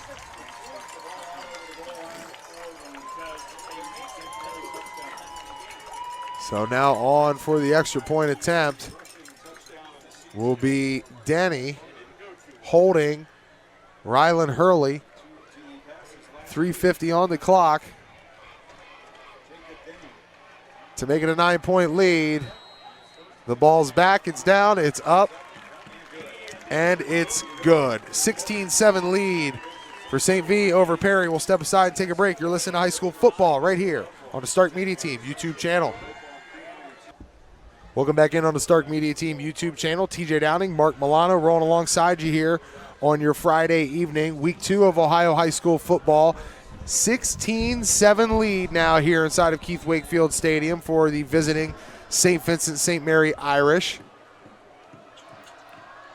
Denny kicks off, returned by Simmons at the 30-35, getting it out to the 40-yard line where good position for Austin Maddox starting up. Partner, you've got a little bit of an LPL financial scoreboard update over there, don't you? Boy, I do. I'll tell you what, the Lake Blue Streaks are up 21-17 right now. Hudson's up 24-8 over North Canton. Dover is losing to my beloved Canton South Wildcats 30-28. Norwayne's up big over Central 26-0. My beloved Knights are taking it again, down 28-0 to Smithville. Avon's up 14-7 over McKinley. We'll talk a little bit more about that LPL financial scoreboard after this play. Maddox, he's going to roll out to the left, reverse pivot out, and he'll take a shot from Josie and also number 4, Dylan Shady. Does that score? I don't know if we know as much about Boardman what we used to when they were in the league. Yeah, they're not very good this year. And, the Lake Blue Streak's trying to bounce back, partner, after that loss that we saw them take at the hands of Brendan Zerbrug and the Aviators. Taking a 12-7 one on the chin is never easy. No, and for whatever reason, Lake has a ton of injuries every season. They are snake-bitten. It's not because they don't condition well. Yep. Dane Jarvis, I know he's been battling it, so we'll continue to keep up on Dan DeGeorge and his Blue Streaks. Right now, it's Perry Panthers trying to find their way back into this ball game, not able to get anything going, running the ball. No effect like they had last week against the Central Catholic Crusaders. Another run picks up just a yard, and already it's going to be 3rd and 9 from their own 41-yard line, trailing 16-7 here with 3:21 to go in the third quarter. The Panthers have started with great field position 2 times in the second half and come away with nothing. Got to figure out a way to do something with it. Remember, at the conclusion of this game, we'll have our Miracle Motors 42 post-game show with our Hilscher Clark Electric player of the game. Still a lot of activity left if the Panthers want to get into the deal. Another carry for Hartshorn going over left tackle. Again, not the real estate that he was used to from week 1. He'll pick up 2 yards. He'll get it out to his own 43-yard line, where there's going to be a 4th and 7 that comes up for the Panthers. And here comes the punt crew again. So you talked about it, Mark. You cannot get anything going off of great field position. I believe the previous drive, which would have been back in the end of the second half, started at the 31. This one at the 40. And all you're able to do is advance it 3 yards. That hurts. It really does. And you've got to be able to throw the football. And when they did, bad things happened to them. Punt for Brock goes off his foot and down inside of the Irish 30. We'll call that 25-yard line. They'll spot that fair catch for number 14, DeCarlo Prince, at the 14-yard line.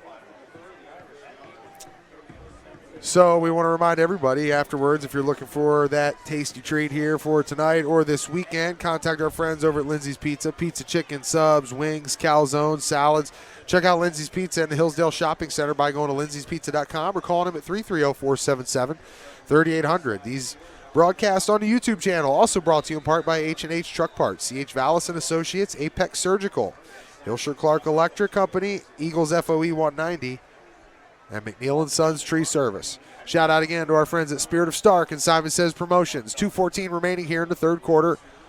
Up by 9. Handoff. DJ Johnson picks up 5 yards before being taken down at his own 28-yard line.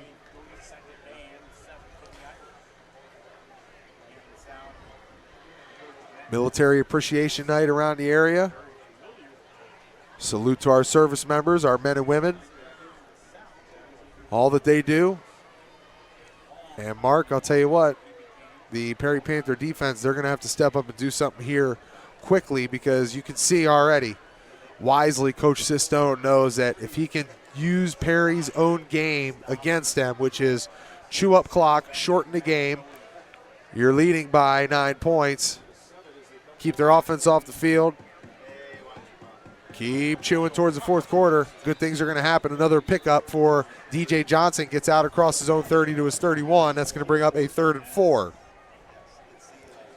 How many times, partner, over the years have you seen a Perry Panther team, may not be the best team on the field, but because of what they can do, controlling the play clock, shortening the game, running the ball, and just keeping the other team's offense off the field? They're getting a taste of their own medicine, though, right now. They sure are. You know, Coach Sistone doing a great job. He's just chewing every inch of that clock. We're under a minute to go here in the third quarter. 3rd down, 3 to go from their own 31-yard line. Irish backs on the right and left. Carter's going to keep it. He's going to pick up a 1st down, and he'll get out across the 35 to the 36, where a fresh set of downs awaits the Irish.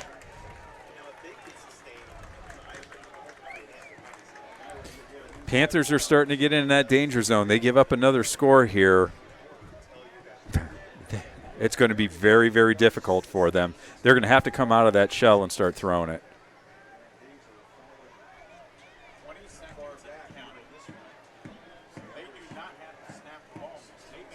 16 seconds remaining on the play clock, 11 seconds on the game clock. We'll see if St. V decides to snap the ball here before the end of this quarter. They're going to try and get the Panthers to jump, almost do, but the Panthers hold their water, and to the fourth quarter we go. You're listening to High School Football, Week 2 of Ohio High School Football, right here on the Stark Media Team YouTube channel. 4 fingers in the air, 16-7 lead for the Irish over the Perry Panthers. When we come back, we'll update that LPL financial scoreboard. You're listening to High School Football right here on the Stark Media Team YouTube channel, presented by Hilscher Clark Electric and Eagles FOE 190. Welcome back in on High School Football, presented by Hilscher Clark Electric Company and the Eagles FOE 190. Fourth quarter underway here in Keith Wakefield Stadium. Little pass underneath to Kai White from Markel Carter, and real estate being had by the Irish, and the ball's loose. But I think the Irish able to get it back. Partner, we're going to have a flag down on the field as we've just gotten this fourth quarter underway. TJ Downing, Mark Milano, happy to be rocking alongside you here on your Friday night for Week 2 of Ohio High School Football. We'll see what the call is. I'm going to say it's probably holding. So that ball will go backwards. And they're going to start marching that from the spot of the foul. Ooh, that's more than a hold. So the Irish are going to lose some real estate, Mark, while we have a chance. Update us on that LPL financial scoreboard. Yeah, absolutely. Malvern's up 20-0 in the third quarter over Conotton Valley. The Lions of Minerva are up 21-8 in the third quarter over Crestwood. McKinley is losing 14-7 to Avon. The Louisville Leopards are up 17-0 over Zanesville. Polar Bear are still in their game. They're losing 20-16 to Jackson. Green taking on Division 5 state champion South Range. They're up 21-7 in that game. 11:34 on the clock here, 16-7 lead for the Irish, facing a 1st and 17. And Markel Carter is going to be swung around. They don't wrap him up. Gitcom, Clintworth trying to get him, and Clintworth is going to be down on the ground. He looks to be injured. So your Apex Surgical injury update. Number 63, Jonathan Clintworth, down on the ground. Trainers will come out and attend to him. He gets up and is going to look to go off under his own power. So we'll call it, Mark, a 5-yard pickup for Markel Carter, who looked to have been tackled back at the original line of scrimmage, but able to spin out of it because there were a couple Perry Panthers that didn't wrap up. And it shows you how elusive Markel Carter can be. You know, we didn't think he was going to run as much as he did. We knew we'd get a lot of carries from DJ Johnson because you got a quarterback who may already be a bit banged up already here in Week 2. You want to try and keep him serviceable. But when number 15 has had to run it, he's been able to do some things pretty effectively for the Irish. Yeah, I think that when I saw him last week again, I don't think that it was an injury. I think he just cramped up when he was out there. But he's made some great moves here this evening, and he's made some decent passes too. So 2nd 11 ahead for him and his offense as we are under 11 minutes to go in the ball game. Conclusion of this quarter, Miracle Motors 42 post-game show with our Hilscher Clark Electric Player of the Game. Talk about that after this play. Handoff, DJ Johnson finding his way through the hole. Nothing really moving as number 54 gets to him first. That's Landon Ristoff. And they'll stop him on forward progress after he picks up 3 yards, and that's going to set up a 3rd and 8. All right, partner, if you had to lean your hat in one direction here, knowing that we've still got about 10 minutes and 30 seconds to go, and you start talking about your Hilscher Clark Electric Player of the Game, where are you leaning? I have to go with the running back from St. V, DJ Johnson. He's been effective. He's punched one into the end zone. Markel Carter also with the other rushing touchdown, and Denny, an extra point and a field goal to go with it. Makes it 16-7 Irish. Pass into the hands of Kai White. And he's not going to have enough for a first down, but able to run a nice route, and the ball sidearmed from Markel Carter, and here comes the punt crew for the Irish. You know, and I think the St. V got away with a hold on that play too. 10-12 remaining in the ball game. All 3 timeouts for both squads. Shout out to our friends at Apex Surgical, C.H. Vallis and Associates, H&H Truck Parts, Lindsay's Pizza, LPL Financial, and McNeil & Sons Tree Service. These broadcasts also brought to you and presented every week by Eagles FOE 190 and Hilscher Clark Electric Company. 10-12 on the clock into fourth quarter. Irish leading 16-7. And the Panthers are going to start with the ball on their own 30-yard line as that thing dives out of bounds off of the foot of Denny. Check that. Hurley, Rylan Hurley, a young man who comes from a long line of family members at St. Vincent St. Mary. Uncle Michael Hurley, competing for state championships back in the days of Sheon Cotton, who's on the sideline there coaching defensive line, and LeBron James and Drew Joyce and all the fellas there, and all their state championship glory in basketball. Michael Hurley, uncle of Rylan. Also his dad, Rylan's dad, Ryan Hurley, a state champion wrestler for St. V. A lot to see from him in the future. Right now, we're going to see what we get out of this Perry Panther offense as they're going to start getting things moving here with a nice 7-yard pickup on first down. Going to set up a 2nd and 3 as they get the ball out across their own 35 to the 36. 9:50 on the clock here in the fourth quarter. It starts running. TJ, you have to start wondering how many possessions Perry's going to have after this. Yeah, you can imagine with the speed of what's been going on here. Not going to be many for either team. There goes Royce Simmons for a carry. He's going to get a yard. Well, they'll say they stopped him right back at the line of scrimmage. So they're 3rd and 3 coming up now for the Perry Panthers. Well, TJ St. V went to about a 6-man front on that. You saw number 51, Logan Henderson, the 225 junior, come knifing in again. We've seen number 51 in there on a handful of plays. Also Charles Brown. Haven't called Nasir Abdullah's name a whole lot tonight. See him out there wearing number 10. We know that the Josie brothers have played a big impact. Also Dedham Shady across that defensive line.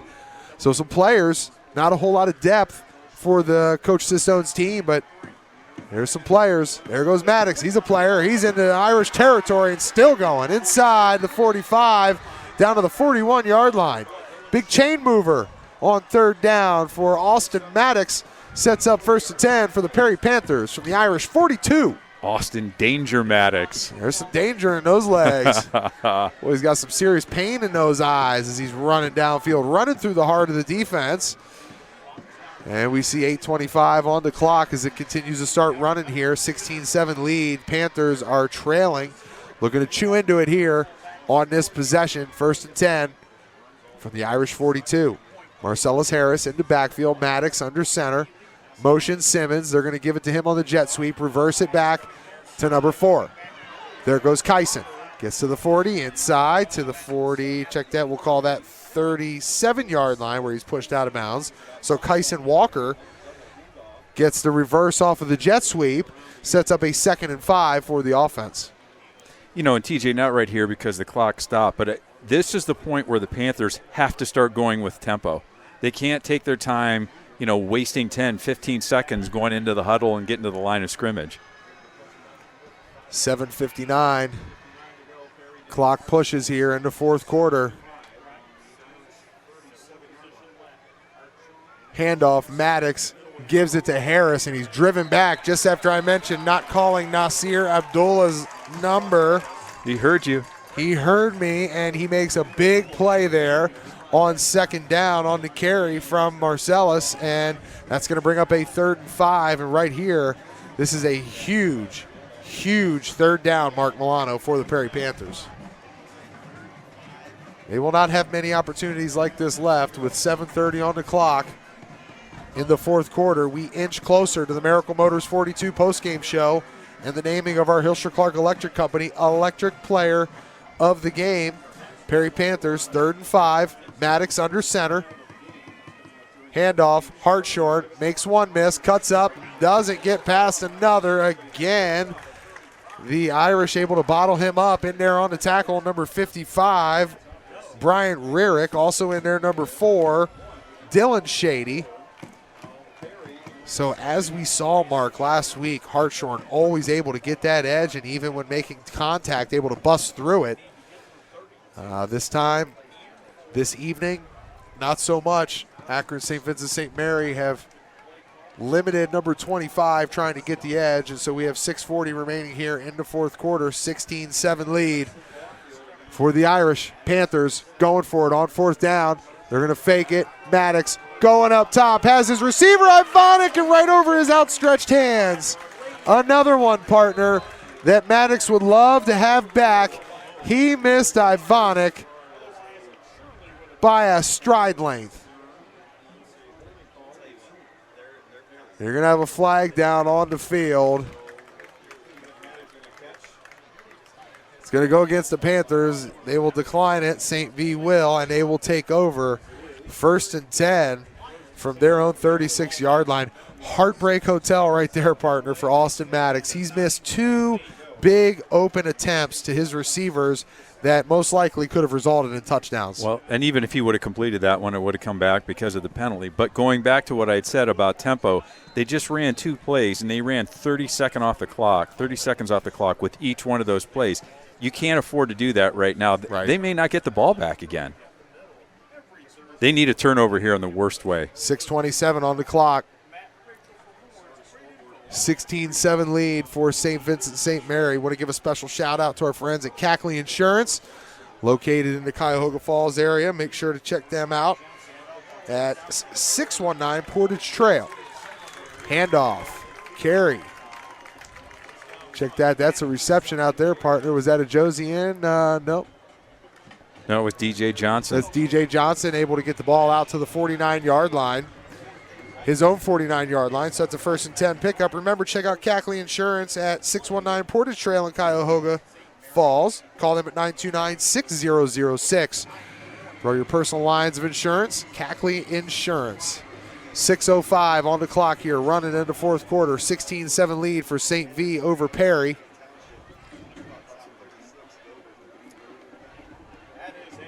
Another deal here where Coach Sistone is going to continue to just chew up clock. 3 timeouts remaining for both teams. They're able to get it into Perry territory now, down to the 49-yard line of the Panthers. That's going to bring up a 2nd and 8. DJ Johnson must have 30 carries already. Boy, I'll tell you what, talk about a bell cow.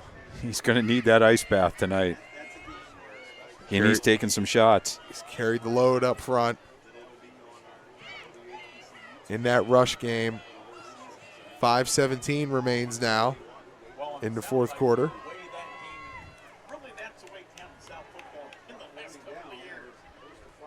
Under 5 to go now in the ball game. TJ Downing, Mark Milano, happy to be riding alongside you here on second week of Ohio High School football. There goes Johnson again on a carry, spinning, moving, picking up yards, gets another 3, gets it down to the 46-yard line of Perry, where that's going to bring up a 4th down.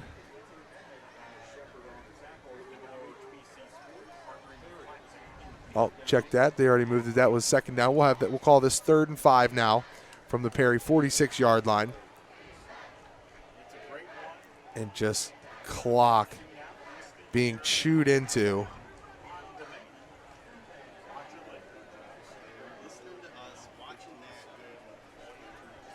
Andy Vanscoy over the ball for the Irish at center. In the shotgun, Markel Carter, DJ Johnson on his left hip. Handoff, there goes DJ Johnson pushing forward again. It's a first down to the Panther 40-yard line. So, partner, we are going to be under 4 minutes to go here in the ball game after this next snap. And again, it continues to look as if, though, DJ Johnson will be our Hilscher Clark Electric player of the game. Don't have any final numbers on him right now, or numbers where he's at as we approach the final. But he has given out a heck of an effort. 3:47 remain in the ball game now. 1st and 10 for the Irish from the Perry 40-yard line, leading 16-7. Here we go. Markel Carter in the shotgun. Handoff DJ Johnson met at the line of scrimmage, and that time a big hit right at the line of scrimmage by number 22, Connor Shepard. 63, Kilworth in there on the tackle as well.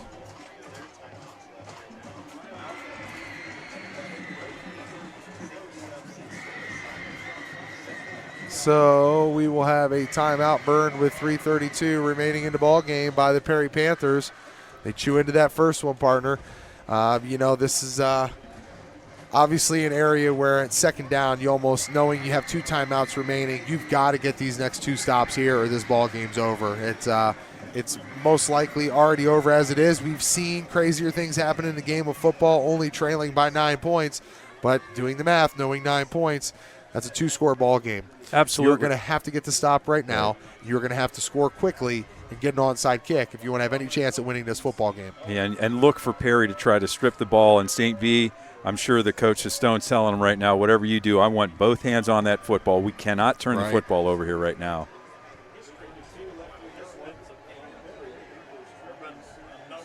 LPL Financial Scoreboard update: 36 Canton South, 34 Dover at the end of 3. So a banger going on there between the Tornadoes and the Wildcats. We'll have a chance to see Poochie Schneider and company next week as they roll down to Sandy Valley. Nick Petro, Poochie Schneider, showdown on the outskirts of Magnolia. 3:32 on the clock, fourth quarter, 16-7 lead for St. Vincent St. Mary. Markel Carter's going to keep it, picks up 4 yards, falling forward inside the Perry 35-yard line. They'll stop him right there at the 35. There's your timeout. There goes another timeout for the Perry Panthers. K Alliance is holding on too, TJ. They're beating Niles right now, 33-21, an old All-American Conference matchup. And that's over there at Mount Union Stadium. That's at home for them. So you have Jackson Polar Bears trailing to Mayfield, 28-21. Blue Streaks are still holding on, 35-17 over Boardman. Avon's up 21-7 over McKinley. Apparently Dante McClellan had a ball that he had dropped, went through his hands, could have gone for a touchdown. Boy, a night of missed opportunities for a couple Stark County teams. We know that there was some missed here tonight for Austin Maddox. One of those, as Mark mentioned, the last one would have been called back. Another one by Kyson Walker was in and out of the hands at the 5-yard line. Surely would have been another touchdown. So some things, you know how it is, Mark. You know, you play a close ball game, 2 plays here, 2 plays there. It's a tale of 2 halves, and really not much you can do. Perry not being able to stop the run of the Irish here in this second half. Markel Carter, he's going to service. He's going to look downfield. He's got his receiver, Josie, incomplete. Back on to coverage, number 4, Kyson Walker. Ivonic putting the pressure. That ball should have been caught. On Markel Carter, and as you mentioned, Mark, it should have been caught. We look at the instant replay downfield.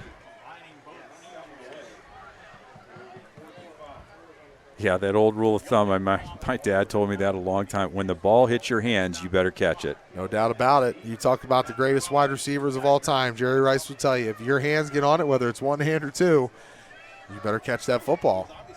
Chris Carter would tell you that. Yep. Oh, absolutely. The best of the best. All right, 4th down for the Irish. See what they do here. 3:19, 3:18 remaining. DJ Johnson's going to carry. So, as we talked about, the Panthers, they're going to get the stop that they needed, and the offense with Austin Maddox will have a chance to drive down the field here and score. They only have 1 timeout remaining, trailing 16-7, 3:13 on the clock. It'd be interesting to see the sense of urgency here now. Oh, absolutely. You know, because you almost have to elevate this, knowing that it's a 2-score game. You have to elevate this now to 2-minute situation, because you still have to get the ball back on the ensuing onside kick and still have time left to be able to score. Ryder Hartshorn, there he goes. Oh, that's coming Flag back. down on the play. Biggest gain of the night for Hartshorn as he carried it all the way in. to Irish territory, but it will come back. It'll drop it down to 3 minutes and 7 seconds on the clock here in the fourth quarter. Ooh, that hurts. Sure does. Yeah, the only good part about it is that the clock stopped as a result of it. Tempo, tempo, tempo. I said it before. They're going to have to go with it now. So this is going to bring up now a 1st and 20 for Austin Maddox and the Perry Panthers. Trailing 16-7. Special shout out to everybody who's tuned into us live tonight on the Stark Media Team YouTube channel. TJ Downing, Mark Milano, happy to be rolling alongside you here for your week 2 of Ohio High School football. Pass is complete to number 2, Roy Simmons, brought down by number 1, Nasir Madison, the senior 5'8" defensive back. So that keeps the clock rolling, and you'll have a 2nd and we'll call 7 coming up, as we will be under 2:30 to go after this ball is snapped. Partner, you still feeling DJ Johnson is our Hilscher Clark Electric player of the game? I think so. All right.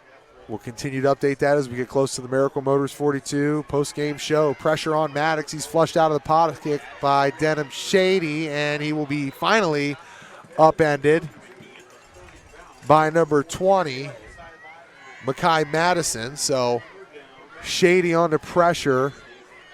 And it looks like Dana Josie is going to come up a little ginger on his right foot. Panthers caught a break there with that injury to stop the clock with 2:06 left. So Josie checks out. Madison will stay in along with Makai Madison and Nasir Madison are both now in the ball game together. Makai's going to look to bring pressure off the left edge of the offense. And Maddox, he's going to sit in the pocket. He's flush from Nasir Abdullah. Abdullah checked that. And I believe the flag comes out. Are you going to have a false start? False start on the Panthers, and it's really all starting to fall apart here at the end of this ball game in the PTO. $1:54 remaining in the game, partner, and you've now shot yourself in the foot twice on this drive, knowing that you need to gain real estate, and you've twice now gone backwards. I think when they go back and they look at the game films from this and they see some of the mistakes that they made there are things that can be corrected without a doubt. Some of them were mental mistakes that they had, but I'll tell you what, that passing game's got to step up. Maddox will be in the shotgun. He's going to survey. He's going to look down the middle of the field. He has Simmons open for the reception at the 45-yard line. That'll be enough for a 1st down. So they move the chains. Well done. That was a well-thrown pass. $1:34 remaining. 1st and 10 for the Panthers. Handoff, Hartshorn. There he goes around the edge, and he's diving, hurdling, leaping into Irish territory down to the 47-yard line. So still life left in this Perry offense, as we will be a minute to go in the ball game after this ball is snapped. Downfield looking for the receiver, and incomplete. Another one that Kyson Walker should have been able to make a play on, but that ball sails a little bit too far out of bounds. Incomplete. 3rd down coming up for the Panthers. Yeah, he throws that inside. That's 6. Got to give your wide receiver an opportunity at it. So I mentioned that would be under a minute to go. They stop it with the ball going incomplete at 1:09. A 3rd and 1 coming up now for the Perry Panthers. Trailing 16-7. Maddox in the shotgun, going to fire it out to his receiver. He's got a completion for the 1st down, out of bounds at the 42-yard line. They'll give him the 41, and a 1st down now for the Perry Panthers as they put their foot on the gas, still with 1 timeout remaining, but now we're under a minute to go here from Keith Wakefield Stadium. Maddox firing it up top, and it's going to be caught, and a touchdown for the Perry Panthers. And a jump ball opportunity, and who do we got? Number 15 in the back of the end zone, celebrating with his other Perry Panthers. That is Van Roorden. Nice job. Great catch. And it's yards after the catch. Now the all-important PAT and then the onside kick. We'll see what Zach Slate's has up his sleeve. Got to get the onside kick there, partner. That becomes a big part of the deal, but you've handled phase number 1, which is get into the end zone, make it 16-13, and you're going to have a flag come out. Again, we've seen quite a few offsides on these extra points, and they're going to wave that off, and they are going to say, see the official, the white hat, waving it off. Real quick, while we have a chance, didn't really get a chance to talk about this much. These officials in today's ball game. Your officials were referee Rick Annan, umpire Jason Nutter, line judge Dave Libertor. Your head linesman Larry Burton, and your back judge was Eric McCutcheon. So, partner, not sure if you know anything about those crews, but Brock Huggins on for the extra point now. It's back up, and it is good. So we have a 16-14 ball game with 56 seconds remaining. We're going to keep it right here, and Mark kind of break it all down for us. What needs to happen here? You have one timeout. You have 56 seconds. There's plenty of time left in this ball game to do what you need to do. Yeah, and I tell you, anytime that you have those onside kicks, that ball has to take that big hop. And if you're the receiving team, you can't let the ball play you. You have to kind of attack that thing. I have no idea what Perry's going to try to do here in regards to how they're going to try to execute this thing. You asked me about the officials, though. Rick Annan's a good friend of mine. I've known him for years. He's done softball games in the past that I played in. He's wearing the white hat. He's got a whole lot of experience out there. Good crew. I think they've done a nice job here this evening. So we got 56 seconds left. 16-14, St. Vincent St. Mary over Perry right now, and we'll see what Zach Slates can do. Boy, I'll tell you what, at least he knows one thing. He's not going to have to go to overtime. On his tombstone, it'll say no OT. No OT for that young man. So Brock Huggins is going to get this deal lined up. Here we go. It's off his foot, and they will say they were offsides. Offsides.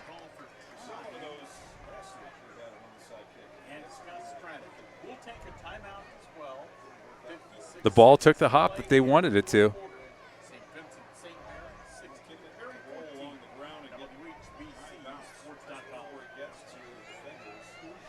You know, I had driven Morton Anderson the year he got inducted, and we talked about onside kicks, and he told me the percentage of converting onside kicks is less than 10%. Not really what you want to hear. No. But I'll tell you what, give Perry credit, and maybe this is something, what do you take away from a loss? They saw what they did there when they went into their 2-minute offense. Things started to open up for them. I think that's something that they're going to be able to utilize as they move through this season.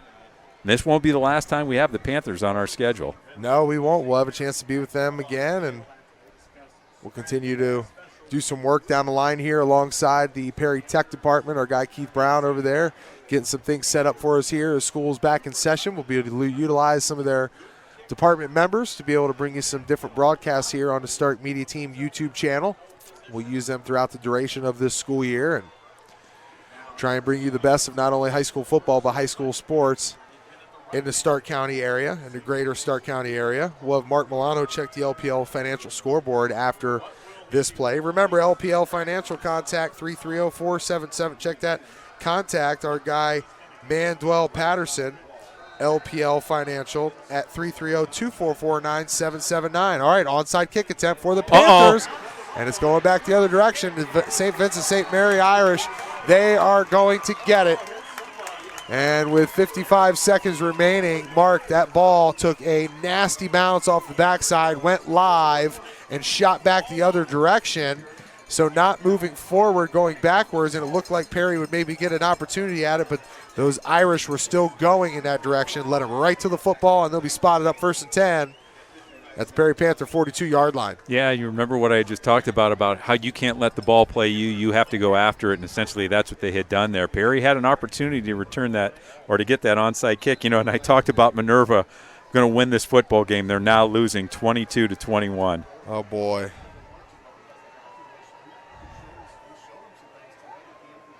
Marlington's looking to go 2-0. They're 30 up, 31-21 over Northwest. The Alliance Aviators still riding that high over that win over Lake. They're up 33-21 over Niles. And Markel Carter going to put a knee into it. And so I don't even believe Coach Slates, he's going to let that thing run down and not even burn that extra play or that timeout because it's not going to help him. So the Panthers are going to fall 16-14 to St. V here at home and go to 1-1. No, both teams are going to come out of here pretty healthy. Nobody went down with any injuries. That's always a good thing. Tough loss, though, for the Panthers.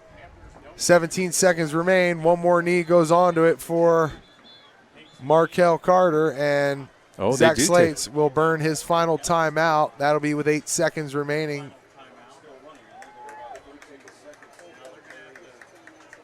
They're going to have to get a reset. Clock ran down to 3. Looks like they lost about 5 extra seconds. So we'll continue to check that here as we get ready to head down to the field. We're going to get you some of our updates from the sideline as we check in with DJ Johnson, who will be, Mark, I believe, our Hilscher Clark Electric Player of the Game.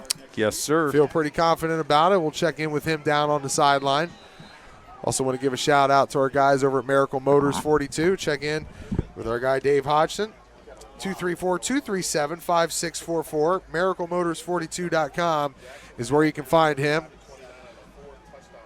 Appreciate all that our sponsors do for us here. Cackley Insurance, 929-6006 for all your home, auto, personal lines. 619 Portage Trail in Cuyahoga Falls for him. And that's going to do it here for Markel Carter and the St. Vincent St. Mary Irish as they put their final knee into the ball, into the ground. And that's going to do it. 000 is on the clock here inside of Keith Wakefield Stadium. And that's all she wrote. Panthers going to move to 1-1 on the season, 2-0 on the season for Coach Sistone and his Irish. All right, we're going to step aside and take a break. When we come back, we will have more of the Miracle Motors 42 post-game show right here on the Stark Media Team YouTube channel with our Hilscher Clark Electric Player of the Game, DJ Johnson. Coming up with Mark Milano down on the sideline. Stay with us here. You're listening to High School Football on the Stark Media Team YouTube channel, presented by Hilscher Clark Electric and the Eagles FOE 190.